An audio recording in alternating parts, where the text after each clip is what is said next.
Bien, bueno, ante todo, buenos días, tanto a los que están presentes de forma presencial como a los que nos están viendo de forma telemática. Es un placer para mí, junto con mi compañero Alberto Hernández Pérez, ambos doctorandos del Departamento de Historia Moderna de esta universidad, darles la bienvenida a la cuarta sesión de este ciclo de charlas que nos hemos propuesto para acercar al público en general, sobre todo también a los estudiantes, tanto de grado como máster y doctorado, sobre las trayectorias de destacados historiadores e historiadoras, no solo por lo que han contribuido en términos historiográficos, sino también, y más importante, por sus vivencias y experiencias en el ámbito universitario. Dicho esto, también quiero agradecer a todos aquellos que hacen posible, en términos de dotación económica, este proyecto, que dio lugar al proyecto Atlantex, una monarquía policéntrica de repúblicas urbanas ante la rivalidad europea en el Atlántico Ibérico, cuyos investigadores principales son Manuel Herrero Sánchez y Cristina Bravo Lozano. También a la Facultad de Filosofía y Letras, que nos otorgó ayudas para esta actividad, y al Departamento de Historia Moderna. Dicho esto, me genera mucho placer poder presentar a nuestro invitado del día de hoy, que es el profesor Enrique Soria Mesa, de la Universidad de Córdoba, a quien agradecemos el hecho de que haya estado tanto ayer en la conferencia como el día de hoy. Muchas gracias, Enrique, por la deferencia, por acercarte. Y también me gustaría recordar a todos, antes de comenzar, que las tres charlas que hemos tenido hasta ahora están colgadas en el canal de YouTube del proyecto Atlantex, para quien quiera oír más. Dicho esto, Enrique, insisto, gracias por estar acá. Repito, la dinámica será 1 hora y media de preguntas, aproximadamente de preguntas de Alberto y mías, y luego dejaremos la última 20 minutos, media hora, para preguntas de los que están aquí presentes o también los que están desde casa. Dicho esto, Enrique, y para comenzar, nos gustaría ir al principio de todo, que es comienzos de los años 90, vos haciendo tu tesis doctoral en la Universidad de Granada, y nos gustaría que nos comentaras qué significaba en términos de, sobre todo, condiciones del doctorando, hacer una tesis en aquella época. ¿Qué significó para vos ese recorrido como doctor? Bueno, buenos días ante todo, gracias a todas las puertas presentes, gracias a los organizadores por haberme invitado y tanto ayer en la conferencia como ahora, y sobre todo eso, gracias a vosotros dos por no solo la invitación, sino por el magnífico trato humano y lo interesante que me estáis resultando como potenciales colegas, ya que pronto ojalá seáis, ¿no? Bien, gracias a los que están también en casa o en el despacho, sobre todo pues, unos cuantos queridos amigos, ¿no? Yo empecé mi carrera investigadora pues, a investigar mucho antes de pensar en la tesis. Yo empecé con 17 años aproximadamente a entrar en los archivos, empezando con la genealogía personal, y ya empecé a cometer el grave error de gustarme lo que hago, ¿no? Entonces que me acompaña, ¿no? Es decir, el placer de investigar en el archivo. El placer consiste en aprender, pero tengo que hacer cosas para colocarme en la universidad o para ir ascendiendo o para contarlo al público, pero eso me interesa, lo reconozco bastante menos, sobre todo en un tema personal. Entonces, yo ya estaba investigando en la carrera a mi manera, y he sido siempre así, sin mucha supervisión, por no decir ninguna. Y la tesis, el tema de tesis, pues recuerdo que estaba en clase con quien fue quien ha hecho, cuando yo castellano, y que era hasta ese momento un profesor que no me había dado clase nunca, y ahí pues me deslumbró dando clase, ¿no?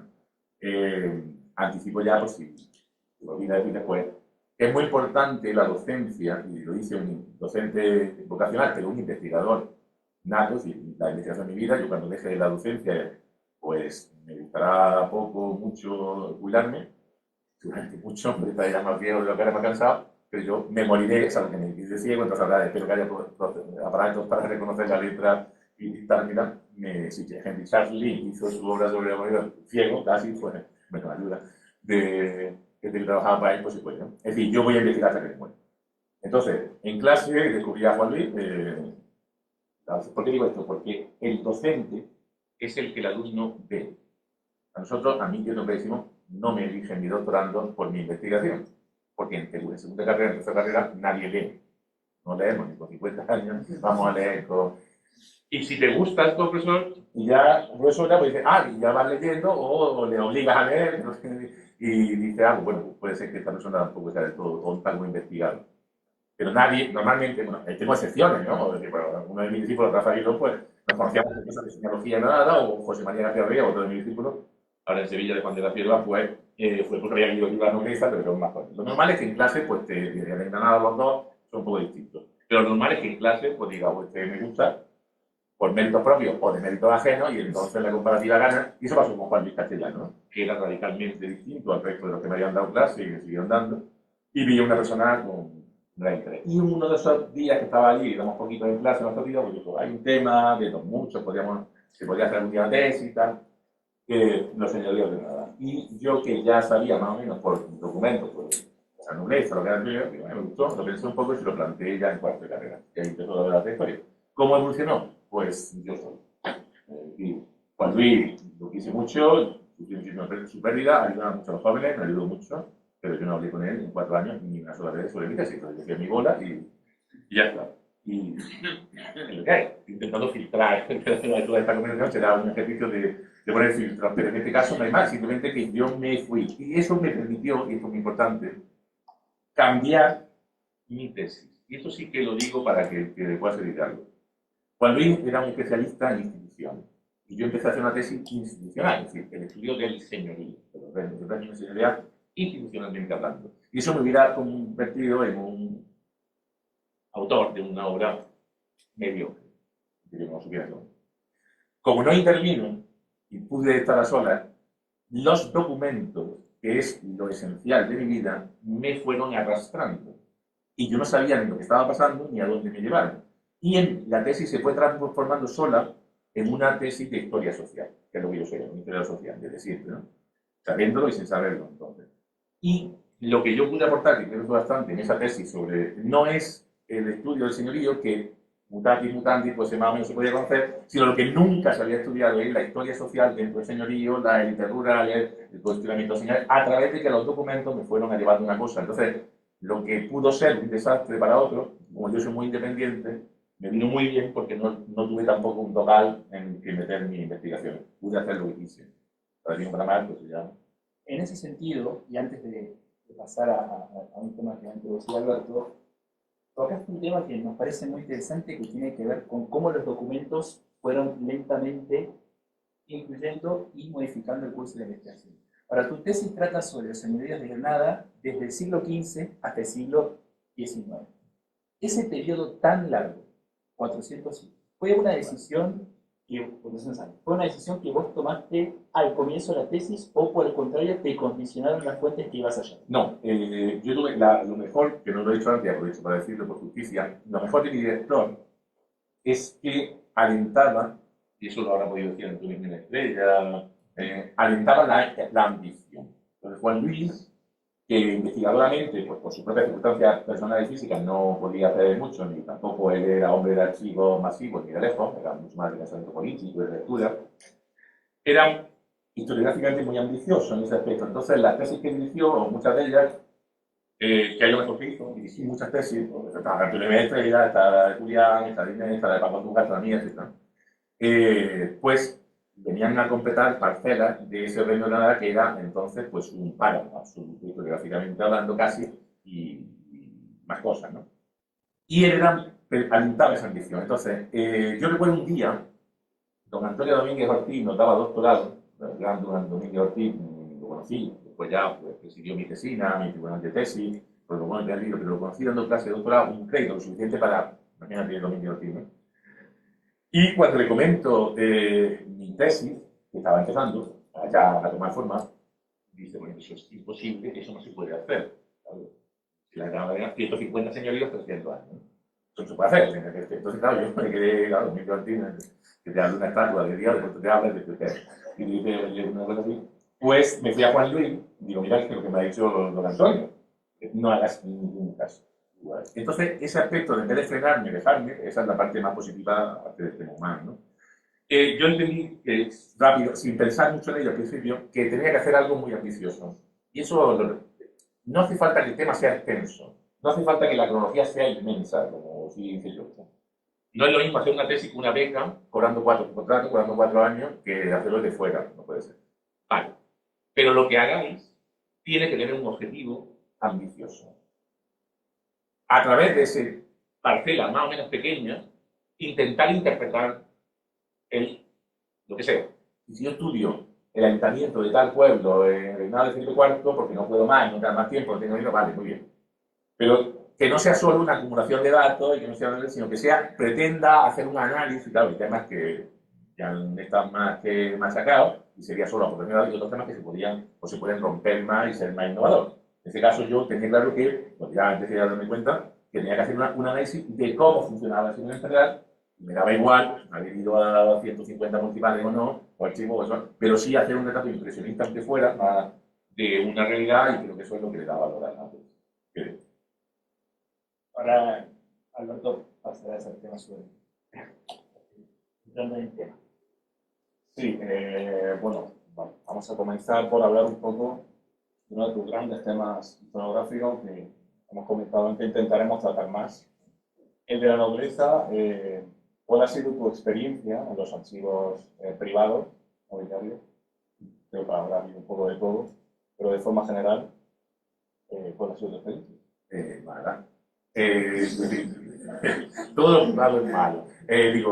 Los archivos, el problema del trabajo con la nobleza, los que trabajamos nobleza, los que trabajan de forma directa o indirecta, lo saben perfectamente, es que hay una serie de depósitos documentales que están vedados, como pasaba en muchos casos, incluso con la iglesia, que ahora, bueno, pues ya se está abriendo, se están digitalizando, tal, o se permite, pero encuentras que no es un archivo normal. Claro, el Reino Real tiene un problema añadido enorme, y es que casi no había señoríos, porque son señoríos muy poco importantes en tamaño, excepto 3 o 4 constructos geográficamente más o menos unidos, que no tenían un archivo nacional. Entonces, la experiencia con los privados fue muy mala, de hecho casi nula. Escribí a Mina Sidonia porque ahí estaba el Marquesado Belén, no me contestaron, intenté localizar determinados archivos que estaban en ejército, no me contestaron, pude entrar en alguna, pero alguna cosa vi en CNT porque eso estaba depositado entonces en el Histórico Nacional y se lo llevaron cuando crearon la sección nobleza de Toledo, que hoy es archivado. No me importó. Seguramente lo que pasó, entonces lo lamenté, es lo mejor que me pudo pasar. Porque, como hablaba yo ayer en cruzamiento de fuentes, si yo hubiera tenido a mi disposición grandes depósitos, como aquellos que estudiaron arco, infantado, o sea, porque estaba en el Histórico Nacional, no hay que desplazarse mucho, pues habría hecho una tesis institucional desde la perspectiva del Señor. Y entonces, a través de no tener esos datos, pues tuve que ir masivamente a la Real Chancillería del Pleito, a protocolos, a ver miles de protocolos, literalmente, a eclesiásticos, a parroquiales, a archivos de todo tipo.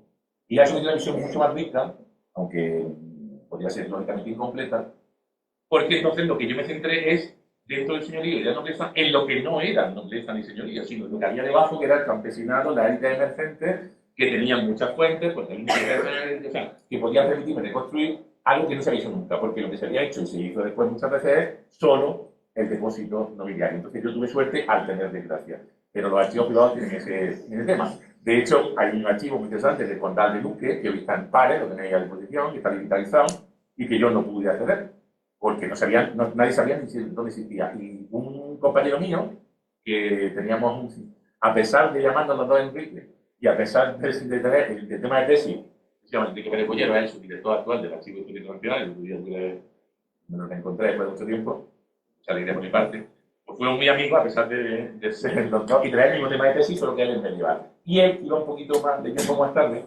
sí localizó el archivo Condal de Luque, que tenía una serie de señoríos, y él pudo entrar en casa, convencer al señor conde de Luque y que depositara eso. Entonces eso pasó a Toledo, que fue después de ya la tesis cerrada y el día de publicación. En 2003 estableciste una serie de líneas de investigación respecto a los estudios nobiliarios como prometedoras la estructura familiar, las rentas, el patrimonio, el régimen señorial, la relación con las oligarquías, el poder local, de la limpieza de sangre. 20 años después, ¿cuál es tu diagnóstico sobre esas líneas y cómo ha avanzado la historiografía sobre Ángulo? Bien, la historiografía nobiliaria vive una etapa relativamente buena. Hay muchos jóvenes que trabajan la cuestión. Hablo de nobiliario en general, ¿no? Señorío, oligarquía o lo que sea.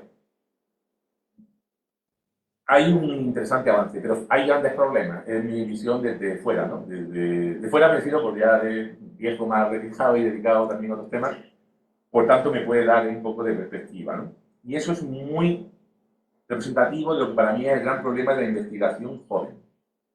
Y la destaco, porque si hablamos de la investigación de los viejos, pues acabaría con una querella criminal, que es bueno, redundante, una querella. Lo damos a los jóvenes porque les puede servir de algo. Y a sus directores, que le digan lo que tienen que leer. ¿Qué quiero decir? Para la inmensa cantidad de artículos, comunicaciones que se mandan a los congresos de la Fundación Española, que está la gente que está empezando los artículos, el pasado no existe. Y yo trabajo en nobleza y no existe Domingo Ortiz, no existo yo, pero no existe casi nadie. Solo existe mi director o directora por la cuenta que me trae para que no me mate, o lo que hay en Internet. No existe nada que no esté en Internet. Las bibliotecas no existen. La gente no va a una biblioteca a leer un libro. La gente dice, un libro no se puede comprar, no, pero está en una biblioteca, léalo. Es decir, sí, como los vampiros que ven el sol y mueren, pues las bibliotecas matan a los doctorandos. Entonces, todos estos trabajos son muy interesantes, algunos, como tú, pero descontextualizados, sin pasado previo, no ya que estemos eso de enanos a hombros de gigantes desde Newton y esas cosas, sino aquí no hay nada, todo lo que está en red es lo que se lee, si no, no hay nada. Y eso es culpa nuestra, porque no hemos enseñado lo que decir. Y vuestra, pues no hemos pensado un poco más allá de lo mito, de lo obvio. Y eso es fundamental. Entonces, estamos viendo un montón de trabajo sin ningún contexto previo. Y yo he descubierto América, porque he descubierto el Mediterráneo, porque he encontrado una noble que es poderosa, y cosas así, ¿no? O una griego en América, que no se casaban con negros en la oligarquía de los nobles. Ya ni había luz eléctrica en el siglo XVI, no hace falta que lo ponga en un artículo, es decir, que ese es el punto de partida, ¿no? Entonces, claro, son trabajos que tienen que hacer, al final los regidores eran poderosos, eran ricos, ya lo sabemos, hace 50 años, pues dígame algo más, ¿no? Entonces, y el segundo, parte de la descomposición y destrucción de los grandes paradigmas ideologales, historiográficos, que marxismo, análisis, etcétera, que yo estoy contento de ir por libre, pero la consecuencia es que no se compra nada, no se hace nada. Yo estudio Calatayud y no se me ocurre pensar que pasa en Zaragoza. Bueno, aquí o en Burgos, eso ya para qué. Pero eso es un fenómeno general donde yo soy medievalista y el mundo se acaba en 1500.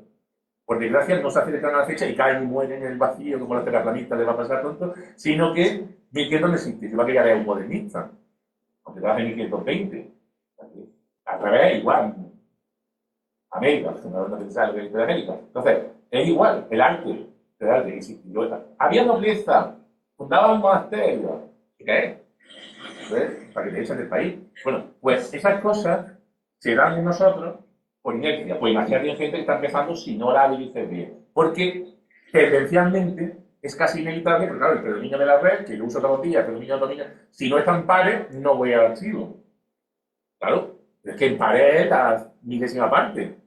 Si no, los protocolos están colgados no sé dónde, no voy al archivo. Porque así no se puede trabajar, no se puede trabajar, claro, se puede trabajar, se puede llegar a cargar archivo. Pero no es lo que debiera. Entonces, se trabaja mucho, y te respondo ya me callo, pero con ese grave problema de descoordinación. Y el que trabaja sin Dios no piensa en élite, el que trabaja en élite no piensa en conversos pensando que pueden ser regidores, el que trabaja en regidores no se le ocurre pensar en... Hay una compatibilización enorme. Le puedo testigo Mario para preguntar algo sobre nobleza en el Reino de Granada. La nobleza en el Reino de Granada es un tema que has trabajado mucho y un aspecto que queríamos preguntar con Alberto es que en el padecido 16 vos comentaste en uno de tus primeros artículos que la nobleza granadina estaba conformada por cuatro grupos sociales: la nobleza de sangre, los judeoconversos, los moriscos y también un grupo de genoveses. En ese sentido, ¿había conflictos internos entre esos cuatro grupos a la hora de, por ejemplo, asentarse en el control municipal o trabar vínculos y formar redes en Granada? se encuentra muy interesante, demasiado interesante. Vamos, sí y no. Pequeños conflictos sí, grandes conflictos no. Granada no tiene nobleza de sangre. Ese es un elemento diferencial radical con lo que puede ser Sevilla, lo que puede ser Murcia, lo que puede ser Córdoba. Jaén está en un periodo intermedio, lo que pudo ser Toledo, porque no hay grandes linajes. Es decir, los linajes que tienen señoríos son pocos y además son ascentistas. Es decir, los más que pertenecen enseguida son los duques de Infantado, que afuera. O sea, el mundo de Casalda en realidad son fuera, son arcos. Los fajardos basculan hacia Murcia, es decir, no intervienen en Granada. Eso se hace que solo haya una familia poderosísima, que son los Mondejas, los Caires de la Banda, capitanes generales, pero que a finales del siglo XVI ya están fuera de juego, ¿no? La corona de una forma u otra se encarga, y ellos mismos cometiendo unos cuantos errores, se encargan de quitarlo de pero sí hay una etapa inicial. Lo que pasa es que esa etapa inicial no la conocemos bien. Granada tiene un problema gravísimo de fuente. Y digo yo que me he visto todo. Y he podido verlo porque tiene un problema gravísimo de fuente. En Granada hay, en el siglo XVI, solo 350 protocolos notariales. El resto han sido. En el siglo XXI, 9, pues 30. En Córdoba son miles en esos años. El municipal tiene actas capitulares para 4 o 5 años del siglo XVI. Y salta de 12 o 15 a 1565. Entonces, la etapa donde los mondejas son los que más predominan y son los que sabemos que mueven, y hay una alianza contra ellos de vez en cuando, pero no sabemos en realidad nada porque no tenemos fuentes para ver el día a día de las actas capitulares o un reflejo en el notarial. En la Chancillería hay pleitos, pero también hay problemas. No tenemos el acceso al archivo de los mondejas, por lo cual tenemos muchas muy eso. Pero bueno, sea lo que fuere, hay un fenómeno que es fundamental en toda Castilla y en 1543, la venta de oficios. Lo que pudiera haber previo de esas reglas que controlaran los mondejas, que es la interpretación improvisando, se rompen, como en toda Castilla, cuando empieza la venta de oficios. Eso lo decíamos la semana pasada, cuando hablaba uno de mis grandes amigos, JJ y Ibáñez, su intervención y después cuando yo intervino. Y es la venalidad rompe la fidelidad nobiliaria. Tú ya no dependes tanto de una renuncia a un oficio porque te proteja el Marqués de los Vélez o el Marqués de Comales o el Conde de Alcaudete, ese paño bravo. Ahora la compra directamente de él. Claro, eso empieza a romper. Entonces, Granada se conforma con esos 4, con lo que queda de la aristocracia nazarí, más o menos vinculada, que queda un poco con los nuevos mercaderes moriscos. Son pocos, pero son interesantes, quitando Granada Venera, que es un mundo aparte. Los judeoconversos, que son casi todos, que Granada es un reino judeoconverso, como pasa en Canarias, como pasa en América, o como pudo pasar en algunas zonas no tanto, pero Granada es un reino judeoconverso, pasa que los moriscos, con su larga sombra, han ocultado la conversión. Los genoveses penetran y empiezan a casarse, aunque la mayoría se casan entre sí, como muy bien sabe Rafael Girón, pues empiezan a casarse también, algunos de forma estratégica, con la élite urbana. Tiene un artículo al respecto en Italia y, bueno, un congreso que podría Manuel Herrero y salió en Italia y en la red. Y hay con bastantes casos, aunque los que no sean muy orgánicos, pero son capaces de comprar oficios. Es decir, al final no hay demasiados problemas. Es más que uno se pelee con otro por un oficio ocurrido, porque se rompe la larga sombra de los mondejas. Mientras tanto, pues sabemos que hay problemas, pero no sabemos porque no tenemos fuentes. Se han buscado específicamente para ver cómo funcionan los picos de conflictividad o de enfrentamiento. En ese sentido, y antes de que Alberto pase a otro tema que también estás trabajando en investigación, de conversos, y en referencia a lo que vos decías, escribiste el reino de Granada en su momento usando tres conceptos, tres términos que son muy curiosos, que es el reino fronterizo, reino de movilidad y también paraíso converso. ¿Cuáles son los indicios, cuáles fueron los indicios documentales que a vos te llevaron a utilizar estas tres categorías para describir a Granada en el siglo? Los documentos. Es decir, a mí me da igual lo que la gente diga, lo que un historiador me diga, si no hay argumentos, porque a mí me da igual que haya copiado o que se inspire en alguien que al final retrotrae la cadena de copia y era un señor que en el siglo XVIII, en el siglo XVII, estableció una verdad y más. No digo que la historiografía sea eso, pero sí la tradición. Entonces, y voy a ser más cruel conmigo mismo, bueno, lo anterior ha sido cruel con los demás. Yo tengo un artículo que nunca se publicó, porque mi maestro me lo paró, y es una de las cosas que más le agradezco. No porque hubiera logrado, sino porque no le pareció que estaba bien confeccionado. Y menos mal, porque de vez en cuando hago mudanza aparecen los folios a máquina y recortado y pegado trozos, es que cuando sabéis de lo que es antes de ordenadores, y bueno, en realidad súper mucho. Y ahí la nobleza granadina era toda súper noble y limpia. Claro, yo la estudié en cuarto de carrera. Menos mal. Porque al poco, y tengo por ahí un artículo que no debe leer nadie, por eso no está puesto en ningún lado, todavía no he evolucionado mucho por escrito, una cosilla.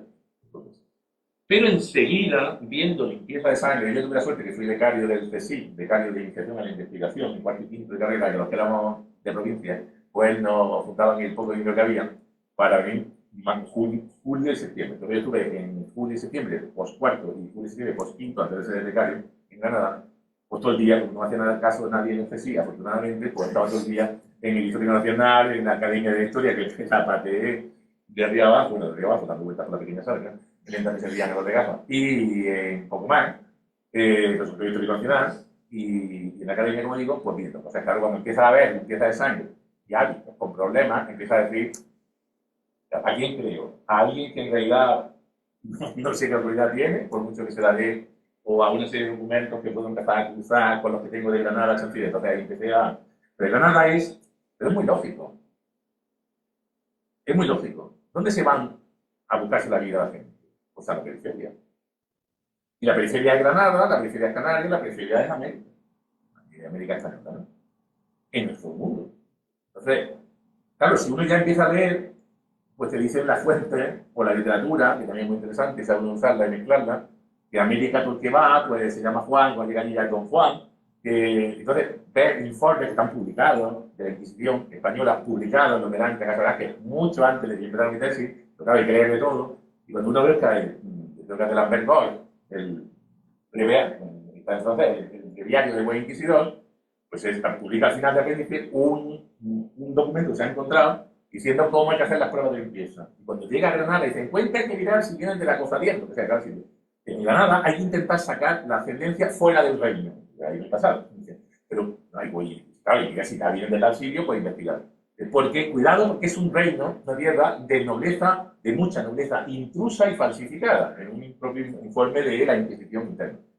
Pero es lógico, estás muy lejos. En Granada no hay tribunal de la Inquisición hasta 1526.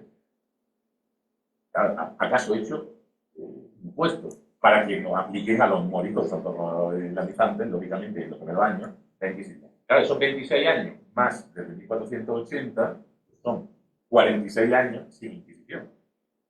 El reino, que es todo converso, prácticamente, lo que no es morisco es converso y menos dos mondejas y poco más, tienen 46 años para montar sus redes, para escapar, para inventar. ¿Y dónde vienen todos? Pues de la misma familia que se han quedado conversas con problemas en Toledo, Cuenca, en Sevilla, en Córdoba, en Jaén, los pobres. Además son muchos de estos sus propios factores, sus propios problemas. ¿No? Entonces, es un tierra de refugio como Canarias lo es, o como la semana pasada pues, como a su manera lo es Orán, ¿no? Son zonas donde... Pero la monarquía lo sabe, claro. O sea, no haya escándalo, a quien importa está mirando. Bueno, luego pasamos al fútbol converso. Sí quería preguntarte cómo llegaste a esa idea de investigar sobre esa nobleza morisca como de la Venera, de cualificarte como colaboracionista. ¿Cómo se dio esa idea? Pues no lo sé, porque la primera cosa que yo habría visto ya muchos documentos de archivo de Granada y había tratado con los moriscos de la élite. A mí los moriscos, ya que estamos en el problema normalmente confesiones, los moriscos no me interesan excesivamente como colectivo, sí me interesan la élite morisca, porque claro, al trabajar la élite, pues lo que me interesa es ver qué está pasando en el trabajo no es qué está pasando entre los moriscos, qué está pasando en el Congreso, etc. Con la alta nobleza, entonces, documentalmente había llegado y en el año, no sé, 91, hubo un congreso en del Campo en que había conocido a mi hermano, Juan Francisco de Medina del Plaza, el catedrático de Historia de Murcia, que somos como hermanos, y después de tantos años nos seguimos queriendo y seguimos soportando. Nos habíamos conocido, que somos amigos muy rápido, y dice, pues mira, yo vi un congreso que hay de 3 culturas en Medina del Campo. iba primero contigo, que había que hacer currículum, entonces no había las cosas que os obligan a hacer ahora, solo había que publicar lo que podía en congreso, tal y cual, no había referencia, esas cosas, era otro tema, políticos míos, de lo que han leído, a los jóvenes. Y nos fuimos allá en el campo, de hecho llegamos a mirar el campo y nos parada en la estación de Valladolid, un señor empezó a hablarnos, un señor mayor, nos vio ir para la chaqueta y creyó que éramos testigos de Jehová, empezó a hablarnos que no estaba de acuerdo con testigos de Jehová, si nosotros vamos a un congreso de historia, caballero, no, pero y cogimos el tren, llegamos allí, no llegamos. ¿Cómo se va al balneario? No se puede llegar, pero es que el congreso era un balneario a no sé cuántos kilómetros viene del campo, y la carrera, y fuimos en la ambulancia. Entonces, porque había una ambulancia, y dije, bueno, pues como tengo que volver, dejaba la vieja ahí de muerta, dejaba la que no sea, y, pues hago un porte gratis, entonces nos metió una ambulancia ahí detrás y llegamos. Así se puede empezar una carrera investigadora, se llega lejos, ¿no? Por lo menos se cobra del Estado. Y bien, dicho esto, hay una cosa bastante curiosa sobre los moriscos y me gustó lo que dice. Que fue un ensayo con esta escultura, digo, voy a hacer los moriscos, y digo, ya está. Gustó más o menos los 7 logos que había en la sala, simultánea, y entonces decidí hacer un artículo, bueno, un proyecto este coordinador. Oye, me han dejado coordinar un número de la revista AREA, una revista muy prestigiosa de Murcia, cuando entonces había muy pocas revistas en España, científicas, que ha estado siempre más hacia temas pues, económicos. Entonces, él pidió un número de moriscos mudéjar, no de medievalista, eso cosas interesantes también de moriscos, y digo, oye, y no, mira, porque convierto esto, lo desarrolló ya mucho más, ya que ya me empezó a gustar. Y es un artículo que, bueno, ha sido seminal, más o menos, en teoría, que es de hablar de AITE, y el cual, pues, bueno, pues, algunos lo han puesto bien, y otros, pues, cuando ya han visto que es llamativo, vamos, pues ya no lo han gustado tanto, pero bueno. Pero es un artículo que creo que tuvo su interés, y a partir de ahí, pues, bueno, pues ya... Pasa que tuvo un paréntesis, si quieres que hable de morisco, hubo un paréntesis, cuando terminó el pase de Córdoba, olvidé un poco el tema, y después ya volví por motivo del tema de... Bueno, con el tema no coincidió con el centenario, no fue porque tenga nada que ver, sino que me cargaba una conferencia y retomé el tema y de ahí ya vino el libro siguiente. Luego entraremos más en ese tema, de lo que vamos a pero bueno, el problema converso en el fondo, sobre todo en el Reino de Granada, principios de 2000, el tema se había estudiado más, la parte morisca, que es la estudio conversa. ¿Se puede seguir manteniendo esa afirmación? Sí, porque de momento solo lo trabajo yo. Entonces, en realidad, de momento, pues, no, es lo que hay. Es decir, el tema morisco no se ha estudiado. O sea, Granada lleva muchos años trabajando morisco y, sin embargo, no lo hemos trabajado. Sí, lo digo. O sea, aunque sea un oxímoron, parezco tan absoluto. Los moriscos, las moriscas, socialmente siguen esperando su investigador o investigadora. Con trabajos tan descomunales como el de Amalia García Pedraza, mi hermana, la directora del archivo de protocolo, una profesora de la Universidad de Granada ahora, hace unos años, que hizo una magnífica tesis sobre la muerte y los testamentos, que en realidad es una especie de análisis del hombre, pero no tiene tiempo ni disponibilidad ni medio. Entonces, los moriscos se han estudiado mucho, pero no se han estudiado cuando tenemos, de las pocas cosas que nos han salvado, es que tenemos un escribano morisco. Entonces, lo único que hay es un escribano morisco que van todos los moriscos del tintero, no tiene suerte, no un solo mano, entonces se pueden vaciar y se puede hacer un análisis de onomástica, de economía, de todo. Claro, porque hay que hacer, entonces, a ver, o 4 idioteces de alguno y de alguna, autóctonos, de fuera o americanos, sobre el mismo rollo, repitiendo las mismas gente que me dio un subir al archivo, hablando de los promos del Sacromonte, el mismo rollo que se sabe de hace unos cuantos años, con muchos proyectos internacionales, y cosas así. Entonces, los documentos están allí esperando su investigación. Y por tanto, de los moriscos sabemos mucho, no sabemos nada. De los judeoconversos, no sabemos, espero que siga sin saber, porque dentro de 4 años voy a sacar ya un libro que llegará a las 1000 páginas, cuando dice escribir poco, ¿no? Porque lo que se sabe son 4 cosas de la Inquisición, pero perdón usted que la Inquisición no son los judeos, ni la Inquisición son los moriscos. Los moriscos son el 90% que no pasa por la Inquisición también, y los judeos son el 90% que no pasa por la Inquisición. O pasa, pero sí, que el estudio social, familiar, genealógico, económico, ideológico, religioso, cultural, de ratio, etc., no se ha hecho cuando ahí sí hay materiales para hacerlo. Sobre la cuestión de la presencia judeo-conversa en las cortes señoriales, que también sabe, bueno, el otro día debatíamos con Antonio, se utiliza el término mesocracia, medianía social. de entrar ahí. Pero bueno, en esto, ¿cómo describirías esa relación entre aquellos señores el converso que por esos medios logran escapar del sacrificio? Simbiótica, parasitaria e interesada. Si quiere una palabra que son tres, ¿no? Es decir, los señores protegen a los conversos, los mondejan a los moriscos como la mafia, el Corleone, me lo imagino, vestido del siglo XVI a don Íñigo López de Mendoza, a don Diego Sebastián de Loque, no es una forma de hablar. Él llega a amenazarlos en un momento dado, si no hacéis esto, pues os dejo caer y que la corte. Pero, hablando en general, me da igual mesocracia, que me gusta más porque está asomada al poder, que clase media, que no. Ahora mismo yo odio el nominalismo porque suelen esconder la falta de investigación. Dedica una asignatura entera a dar clase sobre si hubo o no Estado moderno o investigar sobre si hubo Estado muerto, y ya le importa analizar los regidores de Tratariu. Lugar de dibujo que la segunda vez no tiene interés. Bueno, que mucho pudiera inventar, está por la frente. A lo que voy.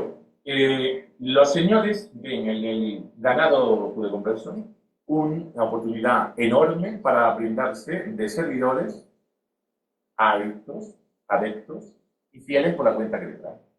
Es lo que yo llamo, derivando un concepto que se utilizó para el mundo morisco en la religiosidad, el precio de la fe. Si tú eres cristiano viejo, puedes tener más libertad que un morisco en un señorío o que un judío converso ante un señor. Porque es más difícil que lance contra ti tu señor cuando te odie o te desprecie los perros de la Inquisición. Entonces, si tú pagas más, en caso morisco, pues vas por las calles de tu pueblecito valenciano con el Corán debajo del brazo. Está quedando un poquito, solo un poquito. Porque el Señor te va a mantener por la cuenta que le trae, porque estás pagando un sobreprecio. ¿Qué pasa con el converso? Pues que toda esta gente va a huir de Córdoba, de Sevilla, de Córdoba es espectacular, al sur. La fuente lo dice, lo hubieran matado si no los protege el conde de Cabra, si no los protege el señor de Aguilar. Pero claro, proteger significa explotar, no es decir, no saben tú mismo. ¿Qué hacen los otros? Saben lo que hay y saben que tienen que estar en un ten continuo. Ese grupo va a ir cambiando con el tiempo y en buena medida acabará siendo esa nueva élite que acabará puenteando al Señor cuando pueda y donde pueda. Pero ya estaríamos en el siglo XVII final y XVIII cuando ya son demasiado poderosos. Entonces, el principio es una colaboración, que esto lo he ido aprendiendo con el tiempo. Yo tengo artículos sobre Estepa, una que sabes, y pruebas, no solo Granada, Córdoba, que queda Tejenita, a ver qué pasa, en Estepa, en Osuna. A ver, y entonces, pues ya sé mucho más, claro. Pero entonces ya incluía un poco la especie de que muchos eran conversos y ya me estoy dando cuenta de que hay un modus operandi. Tampoco es tan raro. La tesis de mi colega y recién catedrático y amigo Rafael Pérez García en Sevilla, porque estaba en la FUE, pues en la Universidad Española, habla de una perspectiva que no tiene nada que ver, de la religiosidad, del tema de los alumbrados, y se centra en las cortes señoriales. Claro, a él no le interesa ni sigue más por ahí. Pero claro, es que son alumbrados, como añado yo, más allá de lo que él diga, porque son todos conversos. Entonces, a mí la parte alumbradista pues no me interesa, ¿no? Pero, no me interesa más allá de una persona culta. Pero sí me interesa que en esas cortes hay gente de una procedencia heterodoxa y el origen de esa procedencia es la procedencia señorial. ¿Y eso cómo funciona ante la Inquisición? Muy fácil. Por toda la complicación. La Inquisición funciona por delaciones. No como la gente piensa, un testigo anónimo, bueno, no para nada.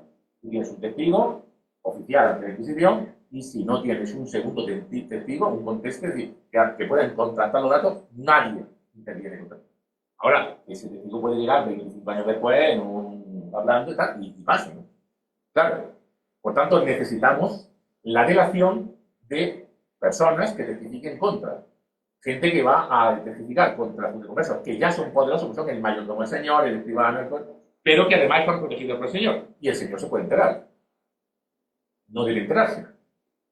Claro, porque la Inquisición, como toda la española, es muy corrupta. Claro, y te dicen que tú, el labrador, ha testificado contra tu mayordomo, a lo mejor la casa del labrador arde. Entonces, esa protección, para que no entendamos, ¿no? Un ejemplo burdo, pero muy fácil de entender. Esa protección funciona y es dúplice, a veces funciona mejor, a veces funciona peor, a veces... Pero hay un elemento de interés mutuo. Mucho simbiótica, puede ser parasitaria una por otro, pero en cualquier caso de interés. No hay altruismo señorial que esté a favor de los conversos, simplemente que estar sin cuidado frente a que sean efectivos, como la corona está sin cuidado el origen social y étnico religioso de sus servidores, mientras les sirva. La herejía lo sirva. La mitad de los servidores de otras cámaras y los de católicos son conversos, por no decir. Mario. Queríamos pasar al tema, uno de los temas sobre los que más has tratado. Hablamos de nobleza en general, hablamos de nobleza granadina, hablamos de judeoconversos, pero una suerte de base de todos estos temas está la genealogía. Es un tema del cual ayer nos comentaste en una conferencia extraordinaria y sobre el que venís insistiendo desde hace bastante tiempo. Ahora, y esto también parte de una cuestión de mucha curiosidad, ¿qué razones prácticas crees llevaban a que un mero labriego, no estamos hablando de una persona que pertenecía a la nobleza o de los estamentos nobiliarios, que un labriego conociese su árbol genealógico, cuáles eran los motivos o cómo eso le podía ser de ayuda en su vida? ¿Era capital material? ¿Era capital simbólico? ¿Era? Bueno, utilidad y necesidad, ayer lo planteé. El jornalero no necesita saber nada, solo necesita trabajar y deslomarse y morir. El que tiene pretensiones, de lo que sea, ya necesita la tecnología. Si yo soy labriego, sobre todo si yo soy de converso o un político de nivel alto, necesito saber quién es mi parentela porque yo me voy a casar estratégicamente con una pariente o no pariente sabiendo que tengo que saberlo hasta el cuarto grado. No es una forma de hablar, eso me va a costar tendré el matrimonio un año y me va a costar pagar la diferencia. O sea, que sé lo que hago, pero tengo que saber y sé lo que estoy haciendo. En segundo lugar, si yo tengo esas pretensiones de clase media, vamos a llamarle así, de burguesía, algo de la gana, de eso me da igual, voy a poder tener acceso a becas de patronato que fundó el primo quinto del bisabuelo o el nieto del primo quinto del bisabuelo. ¿Puedo saber eso o no puedo pedirla? Si tengo hijas que, todas las hijas de momento sobran, hay demasiada gente, como el infanticidio no está bien visto en la época, pues hay que meterla a monja, que viene a ser lo mismo pero en vida, pues tengo que meterla en enterrar en un convento. ¿Cómo lo hago? Pagando 1000 ducados. O, a través de la genealogía, consiguiendo demostrar que soy pariente lejano no sé quién y consiguiendo una dote de uno o varios patronatos. Si voy a casar a mi hija, a la mayor, a la que voy a poder ahorrar su dinero para casarla bien, porque no es un problema de casar a todas las hijas.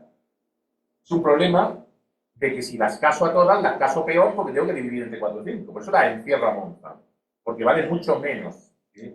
De repente te va más complicado, ¿no? Entonces, si la voy a casar, y yo no se va a casar por amor, ni porque sea guapa, ni porque sea fea, y al marido se le importa, la voy a casar con...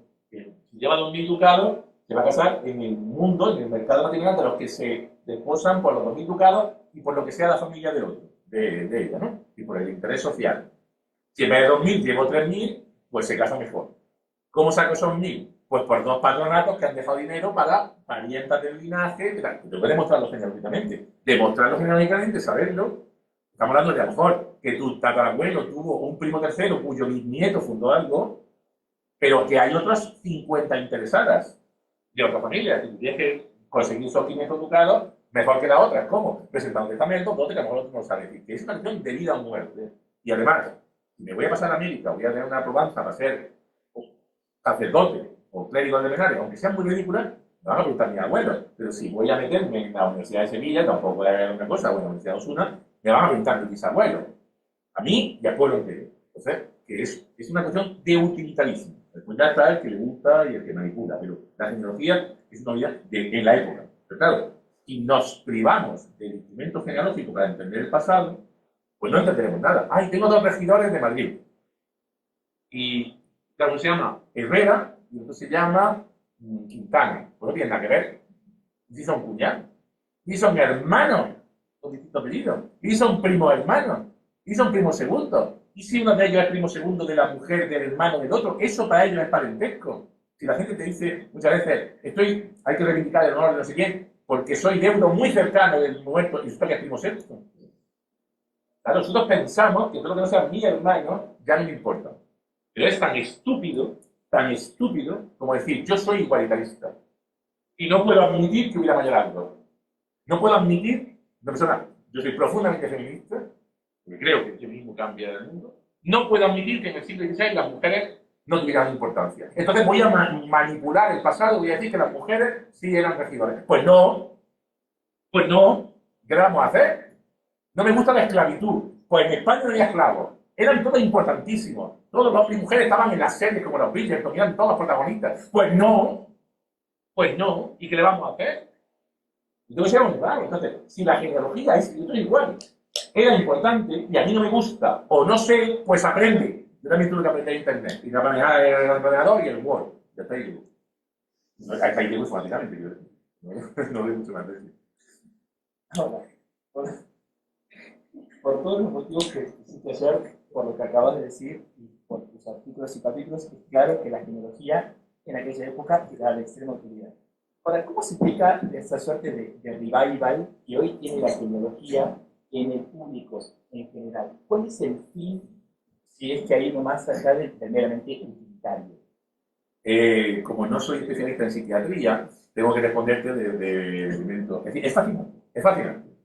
Los que no sepáis de qué estamos hablando, no os podéis imaginar la gente que hay aficionada a la genealogía, incluyo, claro, el personal, millones y millones y millones. Ya quisieran los seguidores de Harry Potter o de Juego de Tronos tener tantos seguidores. Millones y millones de aficionados, gente que no sabe nada, pontifica como todo, eso es prácticamente común a cualquier ser humano, hasta el que es.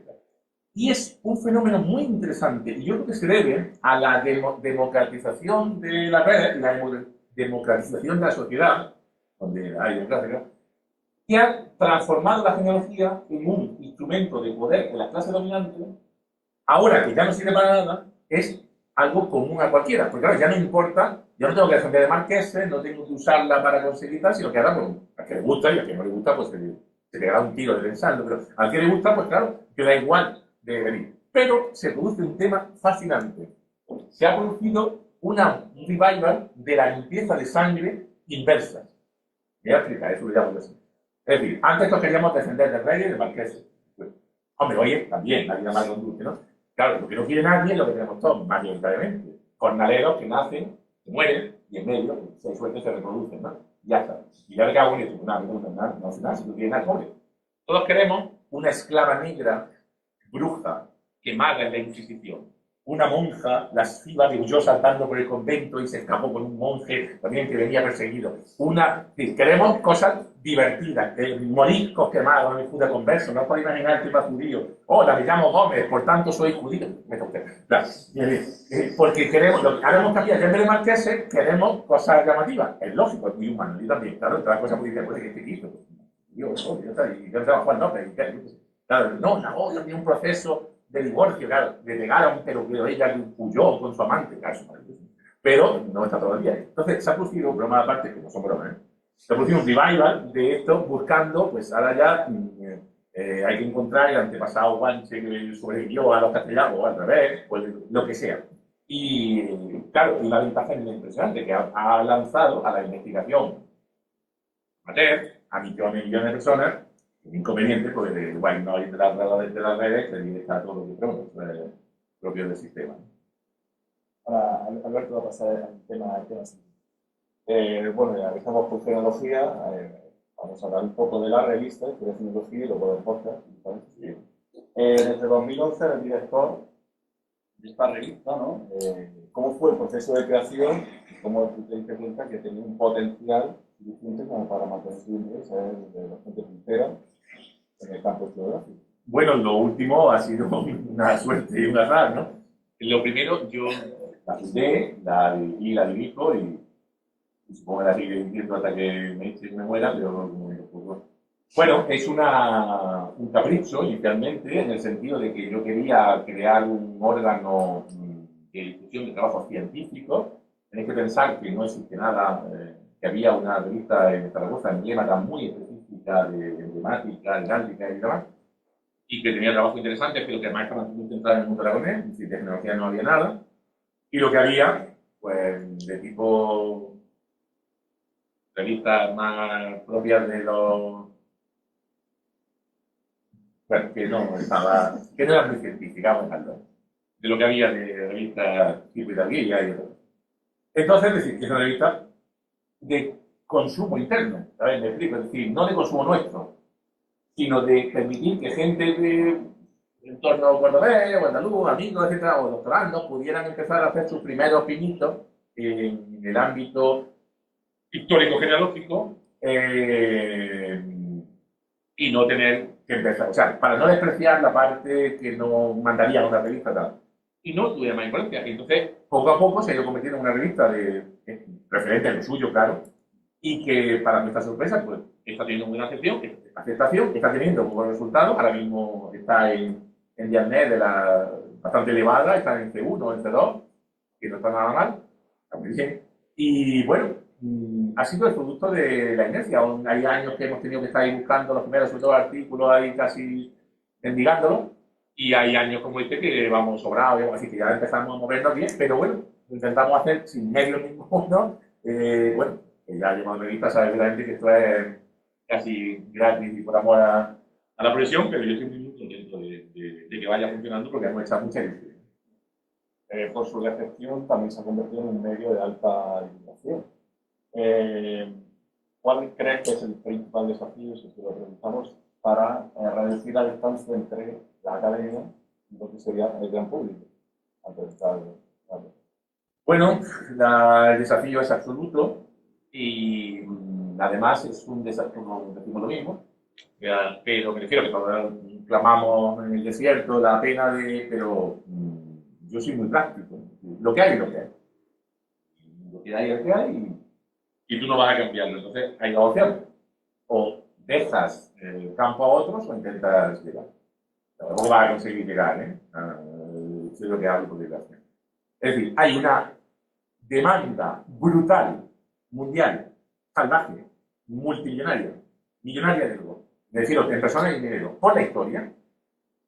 No tengo nada más que ver lo que venden novelas históricas que no todas, pero es decir, el concepto bodrio, lo que no filtro, tú sabes, bodrio, es un adjetivo calificativo positivo, y la mayoría es veneno, pero lo hablo como lector de miles de libros, yo leo miles de novelas, mi vida, miles de libros. O sea, que sé lo que es una novela. Y ya si es histórica, ya empezamos mal, ¿no? Claro, la Cartuja de Parma, aunque era histórica, pero como era buena en las novelas, ¿no? Pero bueno, hay una demanda salvaje de podcast, hay una demanda salvaje de Instagram, pero claro, de TikTok, que es lo que hay, pero no quiero acercar mucho. De la red venenosa esa, que a ver si se autodestruye ya. Todo el mundo habla de historia o de historia, o sea. Pues claro, tienes dos opciones. Yo soy un purista, esto es basura, los jóvenes están locos, el mundo está enfermo, o todo eso es verdad, pero voy a intentar llegar a ello y que no sea solo uno o una que salga ahí bailando con un pollo en la cabeza, se quede nudo y hablando de arte gótico o de los templarios. Está muy bien. Ahora, esa persona va a tener 2 millones de seguidores y yo voy a tener 1.500. Bueno, entonces yo lo he hecho siempre. En forma de conferencia, yo cuando voy a un sitio digo, ¿quién es el público? Pues nada más de casa, no sé dónde, o gente de igual, pues me adapto. O de posición de buen tipo. Yo no le voy a hablar a un público de jóvenes como a un congreso científico. Yo no escribo nada, yo no traigo texto. Yo no hago como algunos que leen lo que viene y el que no que se muera. Otra cosa es que le llegue, otra cosa es que le dice, yo no la puedo entrar. Entonces tenemos que utilizar todo. Tenemos que utilizar lo que podamos para llegar a ello. ¿Ya? Lo consigamos o no es otro tema. Bueno, en 2024, junto al profesor Gonzalo Herrero, lanzasteis este podcast también titulado Estudio de Genealogía. ¿Cuáles fueron los motivos para elegir este tema y esta forma de difusión? Bueno, la forma de difusión porque había que hacer algo. Yo llevaba mucho tiempo pensando en crear un canal de YouTube, hacer algo, pero como la tecnología, por decirlo finamente, pues no es lo mío. Pues, lo básico sí, pero digo. Y un día hablando con Gonzalo, que no solo es discípulo, sino que es, pues, como casi todos los discípulos que tengo alrededor, pues muy amigos, somos todos muy amigos, unos de otros, que es lo mejor que tengo, pues la suerte que tengo. Pues Gonzalo dijo, vamos a hacer. Gonzalo es un gran comunicador, ha sido presidente del equipo de debate, del equipo de debate de la Universidad de Córdoba, ha sido campeón mundial, o sea, que habla magníficamente. Yo no sabía que tenía una voz tan radiofónica, eso sí, lo conozco bien, pero no lo había visto en ese aspecto. Y por tanto, pues nadie mejor que él para montar, porque él es el que edita lo poco que editamos, lo hace. Y yo para improvisar, que como que me encanta escucharle, pues perfecto, ¿no? Entonces tenemos una pareja bastante apañada. Grabamos como podemos en sitios de altísimo nivel, en mi casa, en el despacho, esperando que no se oiga el ruido del calefactor si estamos en invierno en ese frío. en la planta superior y ya está, pero el objetivo es ese. Hombre, estamos contentos, el primer episodio ya ha superado con creces los 3.000 y pico oyentes en el podcast, vamos por 10 y por 10, en una plataforma, supongo que se oye en otra y tal, eso ya no llevo yo la contabilidad, ni tampoco me interesa mucho. Como no es algo para hacernos ricos, bueno, como no es algo ni para pagar y para hacer el fondo cuando lo recibo antes de grabar, el objetivo no es ese, es divertirnos. Y aquí sí que estaremos, una amiga audiencia que está sin cuidado, porque los parámetros que manejamos son estos, mientras me divierto. Mientras me divierto, como me va a divertir mucho, porque dejan de hablar, y me encanta, pues claro, nadie me controla en mi casa, pero sí me controla, pero ahí arriba de vos me suelta.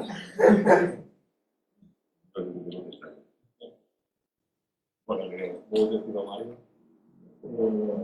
En cuanto a la divulgación, hablamos de la revista, hablamos también del podcast, pero también hay otro aspecto que queríamos señalar, que es que en el año 2015 publicaste, en el cual hablamos de un libro sobre el origen judío-converso de Góngora, un libro que, me acuerdo que mientras estábamos preparando esta charla con Alberto, leí algunas de las noticias cuando fue publicado, en una conferencia en la universidad y demás, y nos interesa saber cómo fue el desafío de escribir ese libro pensando en un público que no necesariamente tenía que estar especializado en el tema. Me refiero, ¿cómo fue ese proceso de tomar fuentes que recogías en diferentes archivos, leerlas, por supuesto, pero luego hacer esa suerte de traducción a un lenguaje para, sin perder rigor científico, pero sí hacerlo asequible para cualquier tipo de lector? Eso no se le da mal. Yo he escrito mucho en revistas de educación y yo últimamente en la última experiencia, bueno, por temas de trabajo, en National Geographic, yo ese lenguaje lo conozco bien, y los libros de educación sudafricanos, sí, a mí eso me da muy bien. Creo. Pero no fue así, es decir, yo esas fuentes ya las tenía, en su mayoría, porque yo lo que hago, y aprovecho para si a alguien interesa, lo dije en el diálogo que hubo después de la conferencia de ayer, yo valgo, y valgo documentación, valgo, desde hace 30 años, 40, 40. Y lo mejor que tiene mi discípulo, pues Antonio Díaz, con Rafa Guirón, José García Río, Ángel Vidal, Gonzalo Herrero, pues citar los más inmediatos, los demás, y los demás, que están en otro ámbito, etcétera, en la universidad, es que me invitan, no sé si es lo peor, una cosa peor, y es embarcar. Tú tienes que trabajar, digo, en el mundo real, y tengo que trabajar para un artículo, para lo que sea, ¿no? Pero tú tienes que trabajar. Tú no puedes ver un protocolo también, no debes ver un protocolo buscando, estoy respondiendo mejor parezca, buscando una cosita que me ha dicho alguien que está aquí, se puede. Esto es muy, por ejemplo, de historia de la mujer. Yo investigo, porque alguien ha puesto una nota y en el folio no se lee y no se lee cuánto. Claro, ¿qué haces? Indicas el testamento si quieres de la licencia sobre tabla. Y a la mañana hay un invento. ¿Cómo es que de todos los protocolos? Que van a empezar a salir miles de cosas de arte, en inventario que viene, arte, para no hablar de publicación. Entonces, yo llevaba viendo décadas, o sea, viene los protocolos de Granada, de Córdoba, el Municipal de Córdoba, el Diocesano, la Catedral, lo que sea, históricos, Simancas, lo que quieran. Entonces, cuando, yo funciono así, cuando sale la cosa de un congreso en Pisa sobre la figura de Góngora y me invita un compañero madrileño, su concejal, profesional de la literatura, oye, ¿por qué no venían? Y también Antonio, porque claro, podemos encontrar un miembro de la catedral y por tanto un racionero y quien me da con esa especie de éxito de camino. Pues nos vamos para allá con un compañero que también dice la literatura de Córdoba y hacemos una excursión el día a Pisa y llevo el primer acercamiento. Digo, bueno, ¿qué hace Góngora? Pues empiezo sin darle más vueltas. Vamos a ver lo que ha hecho de historiografía y voy a ver qué puedo decir yo de nuevo. Me leo de nuevo, ya con una mirada diferente de lo que se ha escrito, y claro, me encuentro con que, todo es prejuicio, no puede ser converso porque no puede serlo, porque no hay Góngora, ¿cómo va a ser converso? Y en segundo lugar, he investigado, y no es, bueno, sí, usted ha investigado y no es, bueno, ya quisiera usted saber lo que hay que investigar, pero son gente tan buena, pero usted lo que ha investigado es que hay después de Góngora. Pues quiero. Claro, lo compenso no es que le pasa su dinero por en 1150. Lo compenso es que le puedo pasar al padre del tatarabuelo en 1460. Lo investigar. Entonces, empiezo a juntar piezas y me sale que en vez de sospechar que hace ciento y pico años ya se publicó por Artigas y después ya se fue, no puede ser con eso. Y podía tener un tatarabuelo, porque estaba buscando un tatarabuelo que dice. Pero a mí no me importa sobre eso. Me interesa seguir avanzando y ver cómo en época cercana a la vida de Góngora se sabía que era esa familia en concreto. Y eso le puede afectar. Y Cervantes, como es converso, como algún día se me muero antes, demostraré, y no decirlo por decirlo, como tantos otros, si vamos a probarlo, ya lo puedo probar, lo haré, es una pieza de caza mayor, hay que hacerlo bien. A mí no me interesa saber que tal o cual, si a Cervantes no le afecta, si a Góngora no le afecta, porque entonces no le afecta en su literatura, en su función artística. Entonces hay que tener mucho cuidado, no decir, bueno, es que tiene un tatarabuelo y pero no sabía nada. Puede ser un ejercicio erudito. Pero si demuestra que tenía un primo segundo que salió un auto de fe cuando era niño, cuando era joven o que era joven, eso era él, importantísimo, porque ahora ya vendrá, o debería venir, el especialista en literatura, que pasó tan, y leer la obra desde otra manera. A ver si encuentra algo, no solo buscar el jilguero en Góngora, porque todavía pájaros. Ya con eso da una tesis bonita, ¿no? El pájaro, el jilguero en Góngora. La literatura, un poco. Bueno, sí, eso es. Y de ahí ya después vino el librito tal, lo publicó una editorial local que había creado una empresa, Gonzalo, para de Javier, digamos, para tal, y un día y ya se quedó como la editorial. Pero bueno, eso creo que fue coincidente en el tiempo, o quizás culpa mía, pero bueno, ahí está. Yo disfruté haciéndolo, pero no tenía un prejuicio, no buscaba algo desde chico, ¿no? Pues entonces también tira un poquito más rica que Góngora es muy triste. Continúa. Antes de pasar al continente americano, vamos a ver juntos al respecto, nos queda un último tema que tiene que ver con, has hablado mucho de investigación, pero de la faceta justamente aquel que va a los archivos y las fuentes, pero también nos interesa la parte en la que vos sos el investigador principal. Lo has sido de muchos proyectos, pero el último, que es el proyecto DARCO, que es el proyecto de digitalización de archivos del Reino de Córdoba, que si no recuerdo mal, creo que termina en unos meses, en diciembre, si no recuerdo mal. Nos interesa saber una descripción breve de en qué consiste ese proyecto y cuáles fueron los motivos que a vos y al grupo de trabajo los llevaron a, bueno, encauzarse en toda esta aventura, pedir fondos, conseguir las máquinas de escaneo, en fin. ¿Cómo fue todo ese proceso? Bueno, el DARCO, el proyecto de digitalización de archivos de Reino de Córdoba, es un proyecto colectivo, somos 4, yo lo firmo soy catedrático y tal, pero es tanto más de Antonio Díaz Rodríguez, de Rafael Quirón Pascual y de Ana Chacón Sánchez Molina, que es una archivera informática que amiga íntima con nuestra compañera y la gran responsable técnica, ¿no? Nos enteramos, yo tengo un compañero de aquí de Ones, que el año había una acumuladora de infraestructura que no sabía que existía, porque claro, estaba hecha, diseñada básicamente para grupos de ciencia, porque eso es mucho dinero. Y dice, oye, mira, esto os puede interesar para un día para pedir máquinas y tal. Y cuando vimos, pues dije, madre mía, esto es casi imposible, pero bueno, ya empezamos a pensar en qué se podía pedir. Hay que pensar que una acumuladora esa acumuladora, bueno, exige pedir al menos 100.000 euros. Entonces, y en maquinaria. Pero claro, salieron en Córdoba a nosotros y a un compañero muy puntero de arqueología, que Monteroso, que pidió los drones y cosas de estas así, porque no puedes pedir nada más que material. Sí, infraestructura. No hay salario para trabajar, no hay contrato ni nada. Entonces nosotros nos entregan un 250.000 euros aproximadamente, tardamos un año en poder comprar las máquinas porque había que pedir a especialistas cuánto. Todo eso estaba en un proyecto diseñado y hecho magníficamente por estos tres, sobre todo, y los más viejos, menos mucho en lo tecnológico, ¿no?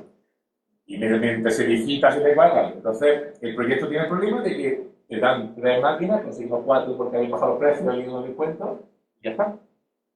Y 5 años después, la memoria, yo digo, hemos comprado máquinas, y ahí están, gracias, y tienen que decir la memoria correcta.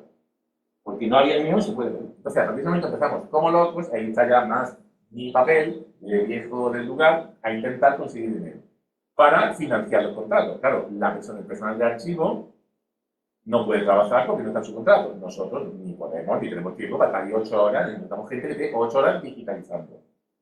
A pesar de nada, a pesar de que la Junta se pone la medalla, pero no ha hecho nada más que dar permiso de un legato y pegarle nosotros la calificación. A pesar de que en el archivo unos han trabajado y otros no les ha gustado que otra persona capitalice lo que ha hecho o intente capitalizar lo que ha hecho, ¿no? Bueno, que la universidad ha hecho lo que ha podido, que es dejarnos libres, que el ayuntamiento no ha pasado de nosotros como de la peste y que nadie, ni empresa, ni nada, ha pasado nada, porque le está sin cuidado a todo el mundo. Un proyecto que es pionero en el mundo, que llevamos ahora mismo 3 millones de imágenes digitalizadas, de las cuales casi 2 millones están disponibles por cualquiera de vosotros, el protocolo notarial, desde 1480 en la red, en la Junta de Andalucía, y en la archiva web, y que ya llegamos hasta los 3 millones y hubiéramos podido hasta los 5, pues estamos sacando dinero, pues hacia una ayuda que vino de la Junta o de la universidad, pero, es decir, ahí tenemos el dinero para que esté vosotros, porque esta es la ciudad de Góngora, la ciudad de Cervantes, aunque no naciera allí, la ciudad de Cervantes y demás. Y aquí van a salir hombres, mujeres, firmas, o sea, que pueden hasta venderlo políticamente y si hubieran altura de vida, nada. Entonces hemos estado, y seguimos estando, sacando allí a retazo un poco, que si no sé qué, el alumno va a hacer unas prácticas con el permiso del convenio, no sé qué, pero, y hemos hecho esto. Bueno, los que lo han hecho son los que tienen el mérito. Entonces es un intento de poner a disposición del público, bueno, salvar, que era nuestro objetivo, una documentación que puede arder. Recordemos que ardió Notre Dame unos años antes. Notre Dame se ha reconstruido. Si el archivo de Notre Dame hubiera arde, no se puede reconstruir si no está digitalizado. Si la mezquita de Córdoba arde, una pena, pero hay fotos, hay imágenes para hacerla un pastiche, pero igual. Pero si no está digitalizado el archivo de la isla de Córdoba, que es la mejor de España, desaparece para siempre. Porque igual el protocolo. Lo primero es salvar. Después, ordenar. Después poner en red. Lo que no estaba previsto, y es lo que vamos a empezar ahora, porque no se nos había ni ocurrido, y yo, partido historiador, y tener la mente abierta, soy un ávido lector de fantasía y ciencia ficción, sobre otro tema, o sea, que no tengo miedo a cosas raras, no se me había ocurrido ninguno. Tenemos a sacar una magnífica informática, la de Archiguera, y no se me ocurrió, y es la inteligencia artificial. Y es lo que vamos a hacer ahora. Vamos a empezar a pasarle, y tampoco, el robot. Vamos a alimentar al dicho, vamos a pasarle a ver lo que sale, y el objetivo, en unos años, porque hay que hacerlo muy bien, es no solo subir y digitalizar lo que podamos más, que el proyecto se acabe, es ensayar con eso, con la inteligencia artificial, con software libre, y que cualquiera persona aficionada, que no sepa leer, que sepa leer, que viva donde sea, pueda poner allí. Y si soy hidrólogo y soy agrónomo, busco agua, sabe lo que hay de agua, y si busco mujeres, o si busco poderes, o si busco mercaderes, o conversos, moriscos, tenga, y que sirva de modelo, porque es un software libre, abierto, que requiere mucha formación y un control paleográfico altísimo para las personas que contratemos. Y claro, lo que diga va a misa. Y si ahí pone Roberto, se va a leer como Roberto. Si se equivoca y ponía Rodrigo, y ya no se puede cambiar. Es decir, que tiene esa persona que lea a la perfección esa letra, sobre todo la primera, mientras vaya avanzando, pero el objetivo es abrir al mundo, a todo el mundo, en orden en el sentido financiero, tiene un proyecto colosal. Y estoy orgullosísimo, sobre todo, porque no soy el artífice directo, sino, bueno, por supuesto allí, ¿no? Y el IP, digamos, pero los otros han trabajado más todavía que yo, y por supuesto mucho más que yo, porque son mis discípulos, mis amigos, y yo en ese trabajo campo lo que soy en el. Bueno, cuando en el turno de preguntas ahondaremos un poco más en esto que comentas de los posibles proyectos. Pero queremos pasar al continente americano, hablar un poco de América, y para eso me gustaría retrotraerte al año 2012, cuando contribuiste con un capítulo en el libro sobre monarquías policéntricas, un concepto novedoso en aquel momento que tuvo impacto en los historiadores modernistas, y en concreto escribiste sobre estrategias matrimoniales. Y justamente nuestra pregunta es, teniendo en cuenta ambos costados del Atlántico, ¿qué rol jugaron esas estrategias matrimoniales en la conformación de élites transnacionales? ¿Cuál fue la influencia de estos enlaces? Bueno, yo no soy modernista, no soy americanista por fortuna y no tengo conocimientos extremos sobre el mundo americano, pero sí español, ¿no? pero sí conozco bastante bien España. Y claro, uno de los grandísimos problemas que tiene la división académica tan artificial que gozamos o sufrimos es que teóricamente yo no debo meterme en historia de América, porque, y bueno, otra cosa es lo que haga, ¿no?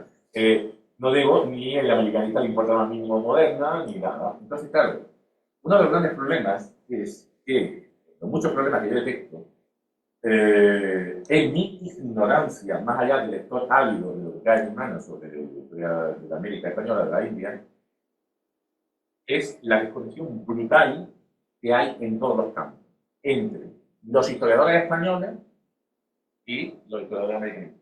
Los americanistas sevillanos españoles y los americanistas de América. Los medievalistas con los modernistas. Recordemos que la conquista empieza casi después de medieval, pero claro, o sea, si quiero encontrar al padre de Cortés, tengo que tener el siglo XV, ¿no? O sea, los medievalistas con los modernistas, los historia del arte, o sea, lo que siempre, añádele miles de kilómetros de distancia. Y ahora, la desconexión brutal entre el peruanista con el mexicanista, por llamarlo de alguna manera, o el que estudia mito con el que hace verdad. Por muchas razones, algunas son lógicas, tal.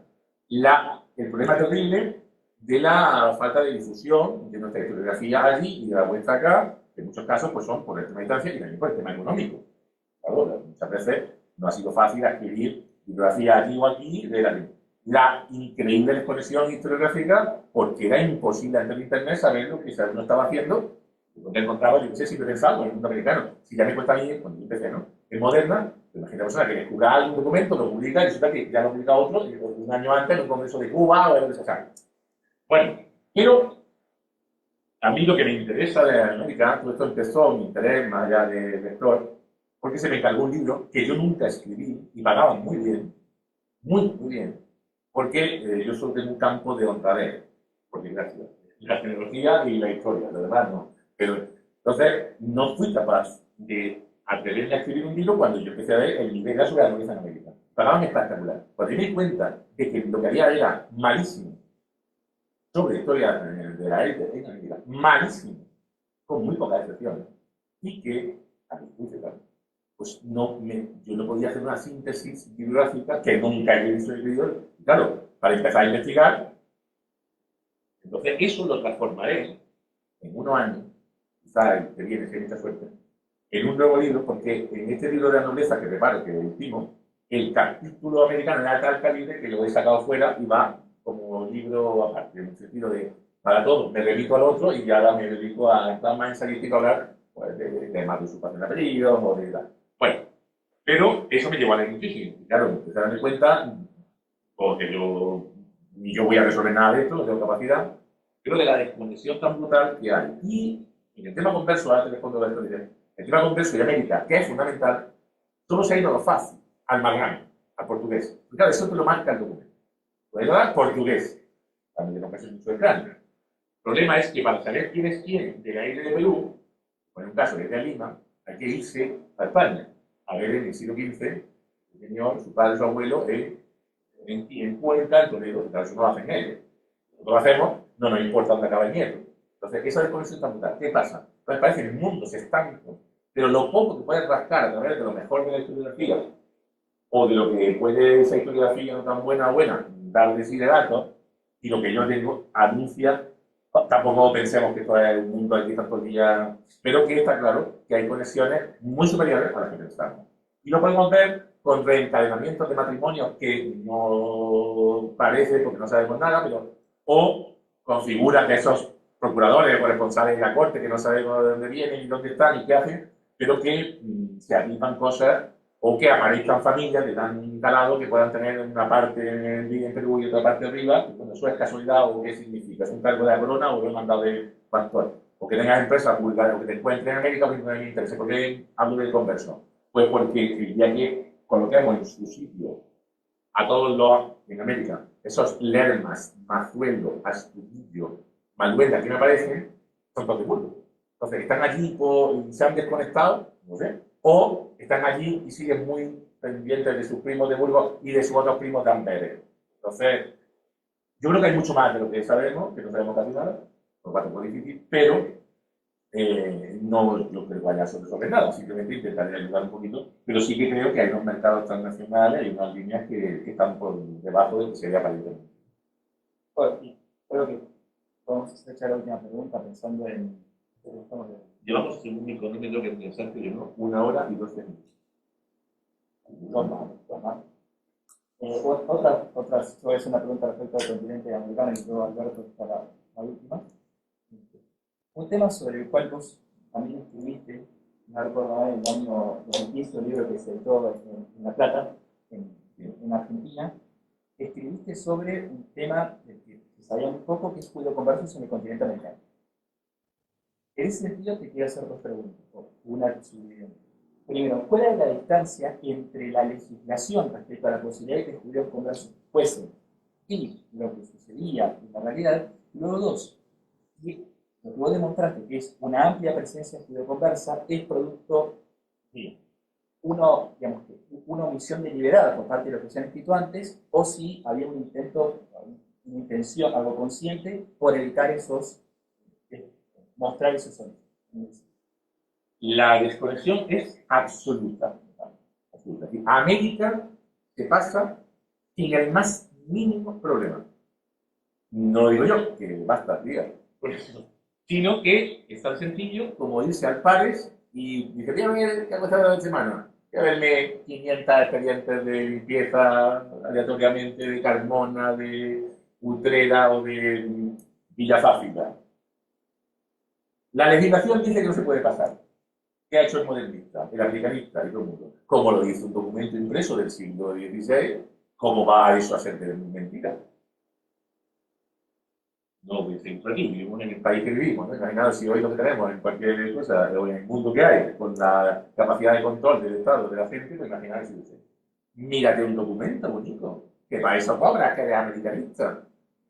Porque ahora también es más fácil, ¿vale? Yo no diría por qué ya es. Ahora, pero en Sevilla está el archivo. Mira uno y descubre que para cumplir el orden legal, que es que no defiendas de conversos ni de los pizarros, que es lo que te añade, y algún que otro rebelde, como Condilla, pues haces una prueba en tu pueblo, tú o tu padre o tu hermano, según las circunstancias, se va al alcalde del pueblo, que mi niño va a ir a América. Y hay que demostrar así, muy bien, muy bien. Te vas entonces con orden de tu alcalde a un escribano, un notario, que pagas tú, y te llevas contigo a 3 testigos o 4 que eliges tú. Y algunos son tus primos. Cuando dicen la verdad y responden a la pregunta diciendo soy del pariente, y cuando no, a veces mienten luego. ¿Qué va a salir mal? Es imposible que salga mal. Bueno, porque estás loco, que le vea al enemigo, ¿verdad? Entonces, cuando uno ha visto, como yo, varios miles de expedientes, también pague, también impuestos para no darlo ni para que se consulten, pues decide pasar a ver cómo se llaman los padres, porque la mayoría de ellos solo dan nombres de los padres, en la gran limpieza de sangre de América. Otros ya se ponen así en plan importante y dan los abuelos. Te encuentra gente que tiene a la madre en un auto de fe el año anterior, como hablé ayer, y te dicen, no, es que es libre de sangre. La desconexión es absoluta. Pero ¿qué hace la monarquía? Dar la imagen de que lo que pasa es libre. Lo que pasa es libre. Ahora, de vez en cuando puede salir rana y acabar viendo en un auto de fe de la Inquisición o siendo como reconciliado. Ahora, ¿qué dice la documentación? Más allá de esto. ¿Qué dice un informe de 1900, publicado en la Academia de la Historia, sobre el libro La Ovandina, escrito por Luis Obando, que ni siquiera sabemos quién es, porque da más genealogía a sí mismo, un señor que se dedica a escribir un libro sobre la gloria de la conquista en Perú, metiendo de nombre de limpio a todo lo que pilla de Lima, ¿no? Y cobra por esto. ¿Sabes lo que paga un cabo? La Inquisición no requisa, porque, y gracias a eso, queda el único ejemplar del mundo. La Inquisición se destruyó. Entonces fue reeditado. Entonces, hace 100 y pico años tenemos la edición del libro, que es horrible de leer, pero la parte interesante que de vez en cuando te mete por los no sé qué, son nobles, venían no sé dónde, claro, está colgando morcillas de los que tiene que limpiar. Y hay un informe inquisitorial que está publicado hace 100 y pico años con el detalle de quién es quién, el Diego de Rivera, regidor de Lima, el nieto de Quemado Vivo en Sevilla, ¿verdad? ¿Qué ha hecho la historiografía americanista? Callarse la boca. ¿Por qué? Uno, porque no lo verán, y otro, porque no les gusta lo que sale. Por ejemplo, imagino, está muerto, no puede debatirme, Tomás Villena. Conoce eso perfectamente. ¿Por qué? Porque son los abuelos de su mujer, o lo que sea. Así, sí. Claro, yo eso lo que hago es añadirle 1.000 millones de documentos, lo que puedo. Pero que es que hay un auténtico pacto de silencio entre la élite del siglo XIX y XX americana para solo venir de duques y de reyes. Lo mismo que los canarios, descendiendo de nobles que llegan todavía a Canarias, lo mismo que hicieron en el Rey de Granada. Todos son conquistadores, aunque el primero que llegó era un trapero quemado a su padre, porque el sistema permitía, y casi obligaba a eso, para triunfar había que cambiar. El problema es que ya descontextualizadamente, pues te encuentras gente, en 1900 y pico, 50, 70, 80, hoy que te estén diciendo que no, lo que dice la fuente. Pues cada uno, pero lo que hay, lo que hay. Entonces, América está llena de judeconversos, no solo de marranos, no solo de portugueses. Yo en alguna conferencia mía la titulé no solo portugueses. Es lo que, claro, porque eso es lo que. Ahora, para estudiar lo otro, no te lo encuentras en México, aunque estén en México. Lo encuentras en el Valladolid del siglo XX, en la Granada del siglo XVI. Entonces, claro, hay que hacer un sobreesfuerzo, por eso no se ha hecho nada. Pues no, si te entiendo, entre poco, algo haré. Esa es la rutina, creo. Bien, bueno, seguramente, claro, eso explique que hay un mayor estudio judeoconverso en Nueva España que en el virreinato del Perú, por el marrano portugués. Bueno, no sé, yo creo que, por ejemplo, la élite no hispana es toda judeoconversa, pero no lo sabe nadie, ya lo sabéis vosotros. Niños, no investiguéis nada para yo único. Pero claro, eso no aparece allí. Lo que aparece allí son los libros que llevan 100 y pico años, no sé, el mismo rollo, de los mismos autos de fe, con las mismas listas de gente, con la misma documentación del Archivo General de la Nación, que está en red y que da mucho más de sí de lo que parece, sin cruzar fuentes, todo eso, los mismos rollos, del mismo que si el pirata luterano, que si los cuatro que había no sé qué. El problema americano no es inquisitorial. El que va allí está muy asimilado. Es un problema de limpieza de sangre y conversión. Y un problema que allí no pasa nada, pero igual que en Morán, no pasa nada, pero cuando prueban en Valladolid sale la basura. Cuando prueban, porque claro, porque está muy lejos y ahí la gente dice la verdad. Lo que recuerda de la abuela o de mis abuelos. Pero ese no pasa nada ni allí, ni en Panamá, porque allí son todos del mismo palo. Pero es que es normal. ¿Qué duque se va a ir a México? ¿Qué marqués se va a ir a Granada? Si no supiera, ¿quién se va? O el que tiene mucho que ganar y muy poco que perder. El que tiene que, el aventurero, que se convierte inmediatamente, no dais cuenta de un elemento fundamental. Yo digo siempre, no hay caso. En una sociedad totalmente tecnológica, donde todo el mundo está diciendo, soy Aragorn, hijo de Aragorn, perdón, pues señor de la Yo estoy mirando, me llamo Enrique Soria, soy hijo de Enrique Soria, porque así funciona. Los memoriales americanos de los conquistadores, ninguno, casi, dice el nombre de sus padres. Mírate 1.000 memoriales. Hola, que he matado a los indios, no sé qué, que dame una encomienda. Miles, muchos están en pago. Servicio, ¿De dónde vengo? No lo digo. ¿Quién soy padre? No lo digo. Y ahora, un memorial normal es, voy a pedir lo que sea, mi padre, mi abuelo, claro. ¿Por qué no lo digo? O mi padre era pastor, no te doy, y me callo, o sobre todo, mejor me callo, ni de dónde vengo. Y ahora te encuentras a los genocidas sudamericanos diciendo, no, claro, los pobres, ¿de dónde vendrá este jaramillo? ¿Por qué me lo encuentro diciendo que viene de no sé dónde y después no? El otro, porque lo callan en 1130 porque no quieren decirlo. Se están inventando sí mismos. Claro, si yo voy a Nueva York y quiero rodearme de gente rica, pues no voy a venir. ¿De dónde viene? Ah, pues un noble inglés. Bueno, voy a decir, vengo de una aldea de Albania donde nos ponían las cabras arriba. Pues claro, uno se reinventa sí mismo, lo que puede.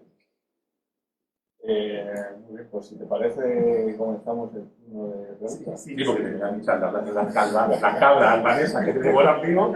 Creo que mi Dios acaso hecho hubiera gustado finalmente. Sí, comenzamos el turno de preguntas. No sé si, bueno, si alguien Sara Si alguien ha sobrevivido. quiere hacer alguna pregunta o si no, alguien. Quiero dos comentarios. ¿Insultante? No. Manuel que se despide porque se va a clase y pues, a seguir en la lucha. Sí, la otra, una magnífica guía turística cordobesa que interesantísima, pero está entregada, amiga, todo. Sí, el problema del sonido es inevitable, eso es Comentamos, esto es fruto del escribir. eso es lo que tiene una. Pues si hay alguna pregunta en sala, si no, seguimos. Dice, Ya de una familia Alberto por la actividad. Al de lo que ha comentado, sube la voz, pues sí, si alguien te oye. sí, sobre lo que ha comentado de cara a tratar, como ha dicho usted, ¿no? De caso de Cervantes, personajes que cazan mayor, ¿no? Que la ha calificado así, o Góngora y demás. Ese tipo de análisis de personajes o de temas bueno, pueden resultar polémicos quizás, ¿no? Por la propia de cómo ciertos grupos de la sociedad o personas lo pueden recibir. ¿Le ha supuesto algún tipo de dificultad a la hora de tratar este tema de la manera? ¿Cómo ha sido recibido su investigación? Lo normal en España, cuando le cae mal a alguien de la profesión o está en contra de que es no citante. Entonces nosotros tenemos una violencia soterrada, una violencia estructural suave, que consiste en ignorar al enemigo, no polemizar con él, ¿no? Eso en Moderna es la regla que nadie dice, ¿no? En el resto, pues como no le importamos a casi nadie, pues, claro, si el influencer, la influencer que baila allí y alba, pues imagínate tú dando una conferencia, ¿no? Dicho esto, yo tengo como llegué a las redes tarde, pues no sé si luego vivo algo mal, pero yo me dedico a bloquear a la gente, o sea, yo no tengo ningún problema. Entonces, a la primera de cambio, o sea, en vez de decir que haya más seguidores, que se peleen, que se maten, yo voy bloqueando y ya nunca más, como no me dedico a esto, bueno, entonces yo he recibido insultos por las redes, amenazas, esto puede costar caro, usted y a sus discípulos, eso no existe. Pues uno que tenía un nombre que casi parecía una deidad maya en el medio. Entonces, ese profesor tarado que tienen en España, cuando se publicó en redes del libro, lo de La Plata, que dirigió mi querida Ofelia. Es decir, se ha publicado un libro sobre los Álvarez de Toledo de Chile que defienden de judíos, porque yo dije que defienden de judíos. No se ha publicado un libro para demostrar que vienen de Alba, a pesar de lo que le diga. Claro, pero claro, lo leerán 6, y la mitad son todos parientes, y pues se tienen endogámicos, quería decir. Entonces, lo que digo con todo esto es que a mí eso me interesa. Yo voy a por Cervantes, no porque me interesa. A mí, Cervantes yo no creo que. O sea, yo que es converso, no, es que es converso, o sea, no tiene vuelta de hoja. Pero a mí lo que me interesa es cuánto sabe y cuánto le afecta. No que sea un erudito erudito. Conviene recordar una cosa de Cervantes. Digo, porque si Cervantes, que el otro día se inventó uno que era de Córdoba porque lo había hecho su abuelo y hace 100 años se rieron de él, pues ahora, y todos cuando ven, sí, es de Córdoba. Cuando tenemos allí cosas y nadie lo valora ni nadie pone nada, o sea, en fin, patético todo. Bueno, pues eso no importa. ¿Qué pasa con Cervantes? Que no sabe que no conocemos el nombre del abuelo de Cervantes. El abuelo materno, nadie conoce su nombre. Su abuela aparece siempre como viuda. Yo sí sé lo que significa eso. He visto miles de documentos. Pero no nos voy a demostrar. Eso significa que lo han quemado vivo casi seguro. Ni siquiera de comer. O que no era viuda. En el mejor de los casos, que aparece como viuda. Pero que lleva todo el mundo investigando, sobre todo los de Cervantes de mi pueblo. Que tienen allí esos Cervantes y tal. Entonces, nadie ha podido dar nada con eso, ni en Arganda, ni en ningún lado, porque no apareció todavía, o no aparecerá nunca. Tampoco es tan raro encontrarse documentos de viuda sin decir de quién, pero tantos documentos de viuda ya es un poco más fácil. Bueno, ¿por qué digo esto? O sea, que tampoco es que... A mí no me interesa saber, a mí yo no creo que Cervantes le condicione su judaísmo. Uno de los problemas que tiene esto, su judaísmo familiar, de búsqueda de conversión, es que ya pasamos al otro lado, porque está al lado en todos lados. Santa Teresa era conversa, por tanto, la cábala voy a contar las letras de sus... Bueno, hay gente para todas, chupan cantado, ¿no? Pero, digamos que a mí Cervantes entonces era los sufíes, yo digo, ¿qué tipo de drogas circulan por el mundo para-universitario y especialmente universitario? Pues no sé, pero es decir, pero Cervantes sí me interesa que sea converso. ¿Pero por qué? Claro, porque a mí Cervantes, que dijo, sí, leo, Quijote y esas cosas. Bueno, pues son coñazo, ¿no? Y bueno, te digo que es interesante. Tú te encuentras a un Cervantes que es hidalgo, pero es mentira. El abuelo era medio corregidor sin llegar a él, pero el padre era médico y todos sabemos lo que era eso. El abuelo no sabemos quién era. Por lo paterno, converso. de condenado y de pariente de tal. Sin un duro. La hermana de las tías, prostituta de lujo, porque literalmente le mantenía por unos cuantos y con su burdel casero, como sabemos por Play. Me voy al gel y me cautivan. Voy a luchar, me quedo con un banco y no me dan un duro. Me cautivan. Lo mismo me tengo que acostar con mi amo en el algel para que no me corten la pierna. Porque voy a escribir el Quijote. Claro, cuando soy un genio, ¿eh? Y escribo el Quijote. Claro. Y encima me meten en la cárcel. Y voy a cobrar bien y me apalean aquí por la Andalucía, en todos lados de cárcel. Cervantes estuvo en todos lados, en todas las cárceles. Estos pueblos tienen una cárcel, Cervantes, bueno. Y fíjate que no escribía en todos lados un Quijote. ¿Qué voy a escribir? Pues el mayor libro, aparte del mejor, lo que nunca se ha escrito, solo comparable a mí, como genio Shakespeare, es el desengaño. La que voy a escribir a mi manera lo que es España.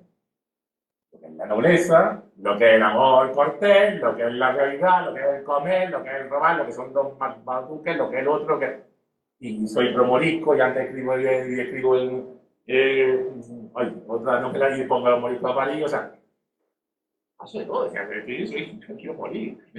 Quiero decir, la vida es una ciénaga, la vida es un tema terrible, entonces voy a poner, como soy un genio, lo pongo, genial por escrito, porque estoy decepcionado con el mundo. No creo en nada. Eso es. Entonces, el que sea como eso añade una pieza, ¿no? Hay que empezamos ya a buscar y se disfrazaba de derviche y bailaba porque tenía un antepasado. Cosas más absurdas. Bueno, hay una observación que han puesto en el chat, Enrique, y es precisamente que se te ha escapado Cristóbal Colón. Gracias, José Antonio. Gracias. No, me ha escapado. Escucha mi podcast número 10. Es lo que tendría que decirte. Colón. Ponga un Colón en su vida, ¿no? Todo el mundo tiene gente en su casa, Colón, cuando éramos viejos, y lo que somos viejos cuando éramos jóvenes, y tal. Pues eso, lo último ha sido Colón, y ese documental que te recomiendo para abreviar, ir al podcast, repito que como no es por dinero, lo puedo hacer por publicidad, porque hemos hecho un monográfico, además de hablar de descendientes de Colón, y descendientes de Cortés, y descendientes de Montezuma, dejamos a los peruanos para un podcast específico, que son ya demasiados. Bueno, pues un disparate. Conozco perfectamente cómo se gestó ese documental porque conozco al catedrático de Granada, que es muy bueno en lo suyo, y el problema es que por la razón que sea, ese documental derivó en voy a hacer lo que me ha encargado, que es si los huesos son de Colón, a algo mucho más mediático. Y ahora, algunos optimistas, que yo no lo soy, dicen, ha servido para quitar las tonterías de los de nació en tal sitio. No, me equivoqué. No me equivoqué. No me equivoqué. Que la Tierra se sabe hace miles de años que es redonda y la gente cree que es plana. No va a ser Colón de Ibiza, ni de Móstoles, de Alcobendas. Aquí nació Colón. Pues no lo sabéis, porque había un señor que se llamaba Juan Pérez. Juan Pérez. Y era un jueves. ¿Tengo que decir más? ¿Tengo que decir más? Bueno, pues eso es. El documental se va por ahí. Colón. ¿Que Colón era converso? No, creo. ¿Que Colón puede serlo? Sí. ¿Que Colón estaba interesado y obsesionado en lo judaico, milenarista más que lo judaico, que no es lo mismo? Sí. Llevaba un ejemplar también de las maravillas de Marco Polo y no era, decimos que era Daniel Infante. O sea, es un mundo de gente. Colón estaba loco, realmente, pero se nos olvida que el senador católico acabó pensando en planes para conquistar a Jerusalén, mientras bebía potingues con cantar y la mosca española machacada que la mataron, y pedaces con testículos de toro para tener potencia para poder preñar a su segunda mujer, que si no se iba a quedar hermana de Fuadapuri, no se quedó sin nada y sin poder ser la gobernadora del reino.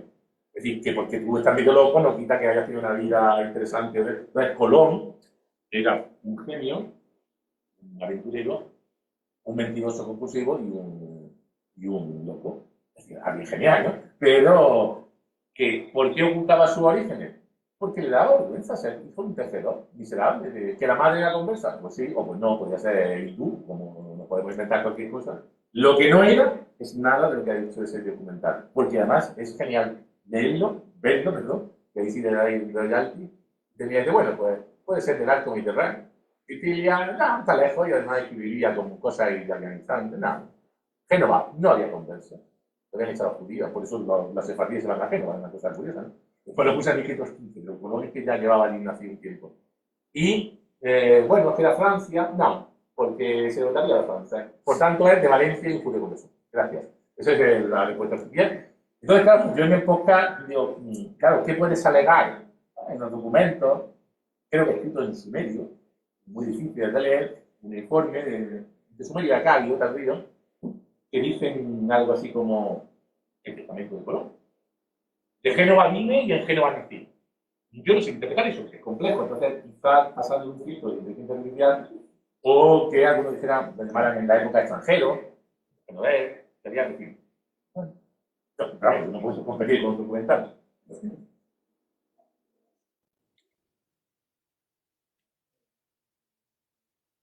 ¿Tiene alguna otra pregunta de los que están en sala? Creo que Cristina no hay No. Ah, sí, Sí. perdón, Jaime. Bueno, bien, en primer lugar, pues me gustaría sumarme a los agradecimientos y esta conferencia también muy divertida.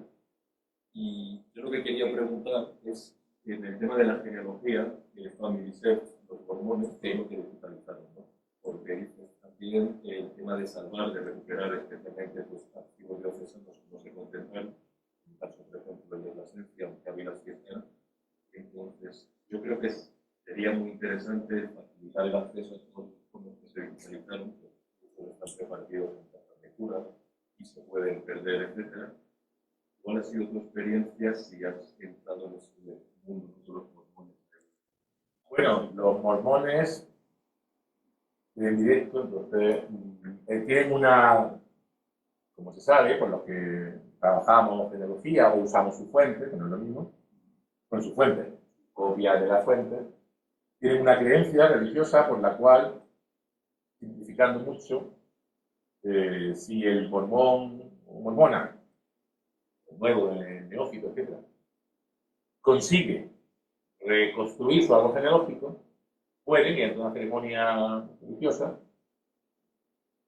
unir, vamos a llamarlo así, una boda mística entre el espíritu del antepasado muerto que no conoció la doctrina de Joseph Smith, por tanto que murió en 1700, no tiene culpa de arder en el infierno, en el limbo, une a ese antepasado con la casilla del árbol.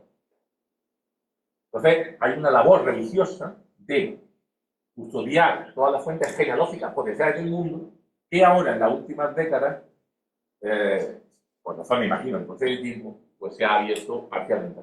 Entonces, para los que no sean especialistas, el Family Search, que es la página oficial de la Iglesia de Jesucristo de los últimos días, que es el nombre técnico de lo que llamamos mormones, pues hay una enorme cantidad de fuentes digitalizadas. Este es un proyecto que empezó en los 70, 80, creo recordar, que de forma muy pionera, para ellos, es muy importante, que quede claro, donde se hicieron convenios con la Iglesia Católica Española, con mucho dinero, supongo, lo sabrán, con lo cual se le permitió a los enemigos de la fe, como decía un sacerdote granadino, que dan permiso para hacer ceremonias satánicas, ¿no? Y ahora, curiosamente, los obispos andaluces no dan permiso para que se consulten lo que está digitalizado en red, a los que sí les dejaron hacer ceremonias satánicas por dinero, pero ahora gratis no, porque claro, si tú vas al pedir una copia en el diocesano, hay que pagar. Por eso no se libera. Parece que algunos obispos son herejes y los de Murcia no sé si permiten y tal, no se han dado cuenta. Bueno, entonces estos mormones tienen en Salt Lake City una bóveda gigantesca, todo lo que es microfilmado. Claro, microfilmaron como pudieron y con la tecnología de aquel momento a los que encargaban, porque eso lo hacían españoles. Pero si tú quieres documentación antigua, coreana, está en red. O tienes parroquias lituanas. Y es el mundo entero. Hicieron entrevistas orales con grabadoras a los viejos, a los ancianos de las tribus de Papúa Nueva Guinea. No hay papeles para contar, claro, para evitar que esas almas se perdieran. Si un papuano se hace mormón, puede construir, como no hay papeles, bueno, pues sirven los testimonios orales. Claro, a partir de hace unos 20 años, redondeando, se ha empezado a sacar, sin orden ni concierto, ninguno, esa información a la gente. Entonces, tenemos una serie de parroquias, de diócesis, que ni siquiera están bien, porque aparece diócesis Ciudad Real no es diócesis, sería la orden militar, en fin. Y han ido añadiendo protocolo notarial de Toledo, y por fin, y son de Madrid. Porque claro, el problema, pero bueno, los de Cádiz, los de Jaén, que no está el resto. Es una locura. Lugo lleva supuestamente indexándose 10, 15 años en cada la sube. ¿Qué hace? Mi problema es que esto tiene varios niveles. Uno, suben masas en bloque. Ayer en el hotel, un gasto, después del archivo, después de escapar de, después de ir de la conferencia, después del archivo, igual ya tenía que empezar a ver contratos matrimoniales de Valladolid. Porque es que además hay que bucear, que no es ni siquiera está en una parte, o sea, es como, que no sé si te lo han hecho caso hecho o es que yo creo que no dan más de 100 en este. Y claro, contratos matrimoniales, lógicamente eran protocolos o expedientes de sabio ciencia, ni siquiera saben. Y cuando intensan, eso ya es mortal. Claro, es una voluntaria o un voluntario de Wisconsin, que posiblemente el único que sepa de español es las órdenes que le da la Brigada Latina, y que intente un documento que dice, entonces claro, tú dices, ¿cómo busco Cristina Bravo Lozano? Y me aparece Kratunna Bulvagla Norno. Por fortuna a veces busca por aproximación y a las 5 páginas aparece esa señora que está buscando su expediente, ¿no? No siempre es así, pero muchas veces sí es. Yo puse por escrito en mi libro Almorisco que la base de datos que usaba en Granada cuando había guión de sangre estaba en trilingüe, porque era lo que habían hecho. Bueno, menos da la piedra y menos da la Iglesia Católica respecto que no abre casi nada al ni lo vale, no te dice. Lo único que podemos esperar es lo que ha hecho Córdoba, que es muy de alabar y es del archivo al diocesano, en vez de ir a la parroquia a Lucena. Ya hay una copia, está digitalizada, está salvado. En otros sitios sí y en otros sitios no. Entonces, en otros sitios, en Córdoba, en el diocesano, entra sin problema, no hay que pedir lista porque hay que, no sé qué pasa, me espera porque hay un señorito, un viejo que está ahí. Bueno, pero en fin, vamos a eso. Unos por proteger los documentos y otros porque se han dado cuenta del negocio. Y los libros no se van a proteger nunca. ¿Okay? Y la parroquia de no sé qué, el día que le haga un cortocircuito, perdemos los libros. Entonces, si por lo menos hay una copia en el diocesano de Plasencia, pues mira, eso que me he llevado. Si han hecho bien la copia, pues claro. Hay que tener cuidado si no cortar media página y después el libro algo. Pero esto es un proceso inexorable. Hay gente que bloquea su institución y no quiero, otros sí.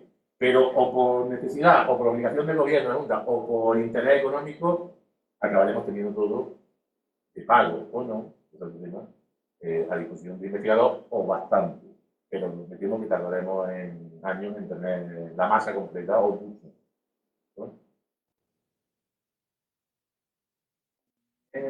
Yo mira las caras de tiempo libre. Yo solamente tengo una, que es, como has señalado, Enrique, la estrechísima relación que tienes con tus discípulos doctorandos. ¿Qué recomendación puedes dar de tu experiencia de ambos lados? Porque has sido discípulo y ahora eres maestro de discípulos, que serán también maestros a su vez, o lo están siendo ya como les comentaba Antonio hace unos días. Bueno, yo podría hacer muchas bromas y lo voy a intentar, por mor de la verdad y por mor de lo importante del tema para mí, es ser serio. Académicamente hablando, lo más importante en mi vida es lo que yo tengo a mi alrededor, que son los que han sobrevivido a las circunstancias a sí mismos o a mí, ¿no? Pero no son todos, ni todas. Pero ya en serio, nosotros tenemos un grupo inmediato de espectaculares de personas a nivel humano, que es la suerte que tengo, y académico. Yo no sé, un poco en el siguiente nivel, más o menos alejada por cuestiones profesionales o lo que sea, que para mí es lo más importante. Es decir, porque hemos creado un grupo de amigos que les encanta lo que hacen, que trabajamos con parecida metodología, que es honradez y mucho esfuerzo, y que son esa Antonio Díaz Rodríguez, San Francisco Pascual, ese Ángel Miguel, ese José Miguel García Rica, y Gonzalo Alcero, no merece ninguno, más los demás, pues Enrique Serrano, Ana Chacón, o Alejandro Cerro, y los que se me olvidan, y ya de nuevo que están llegando y tal.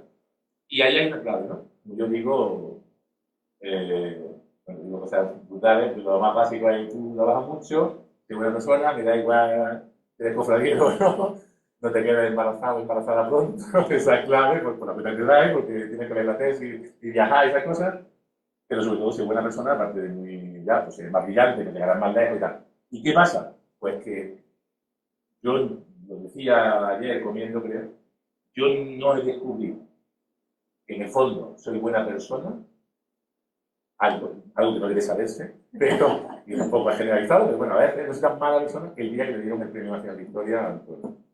Porque yo en mi vida me alegrado más, y yo no sé si me hubiera dado a mí si me hubiera alegrado más. Después ya se me pasó y ya un coñazo tío, como cualquiera. Pero ese, saber que alguien que tú quieres tanto también ha protegido, le has ayudado a desarrollarse como a Rafa, como cualquier otro, para José en Sevilla, la Fundación, que verlos crecer y que empiezan a dirigir, claro, pues es que si no es así es un cerdo.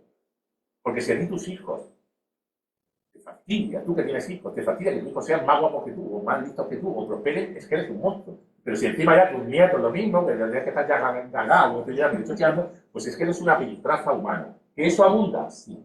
pero es de las pocas virtudes, poquísimas que tengo. Y la suerte inmensa que tengo. No pensaba que va llorando, vámonos. Si os parecerá, bueno, repetimos de las cabras,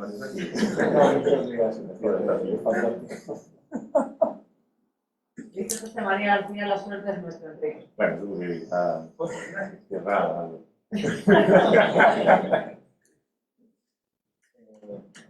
Bueno, cerramos. Sí, tenemos Nuevamente, gracias a todos los que están presentes en formato telemático. Gracias, Ofelia. Bueno, te puedo ver, tanto a los que están aquí presentes. Gracias, Enrique, por tu honestidad y tu Autocontrol. Sí, gracias por tu honestidad y sobre todo por, hay algo que con Alberto también remarcamos mucho, que es, comentamos a todos los que han venido hasta ahora, es que agradecemos tu deferencia por apoyar una actividad que hacemos doctorando. Eso es que hayas venido, que hayas estado 2 días en tu caso y que nos hayas comentado estas cosas tan interesantes de tu carrera y de tu vida. Por lo demás, recordar a los que están aquí presentes que el 13 de diciembre, el viernes 13 de diciembre, es la última charla de este año que tendremos con Ofelia, que nos va a acompañar y que todas las charlas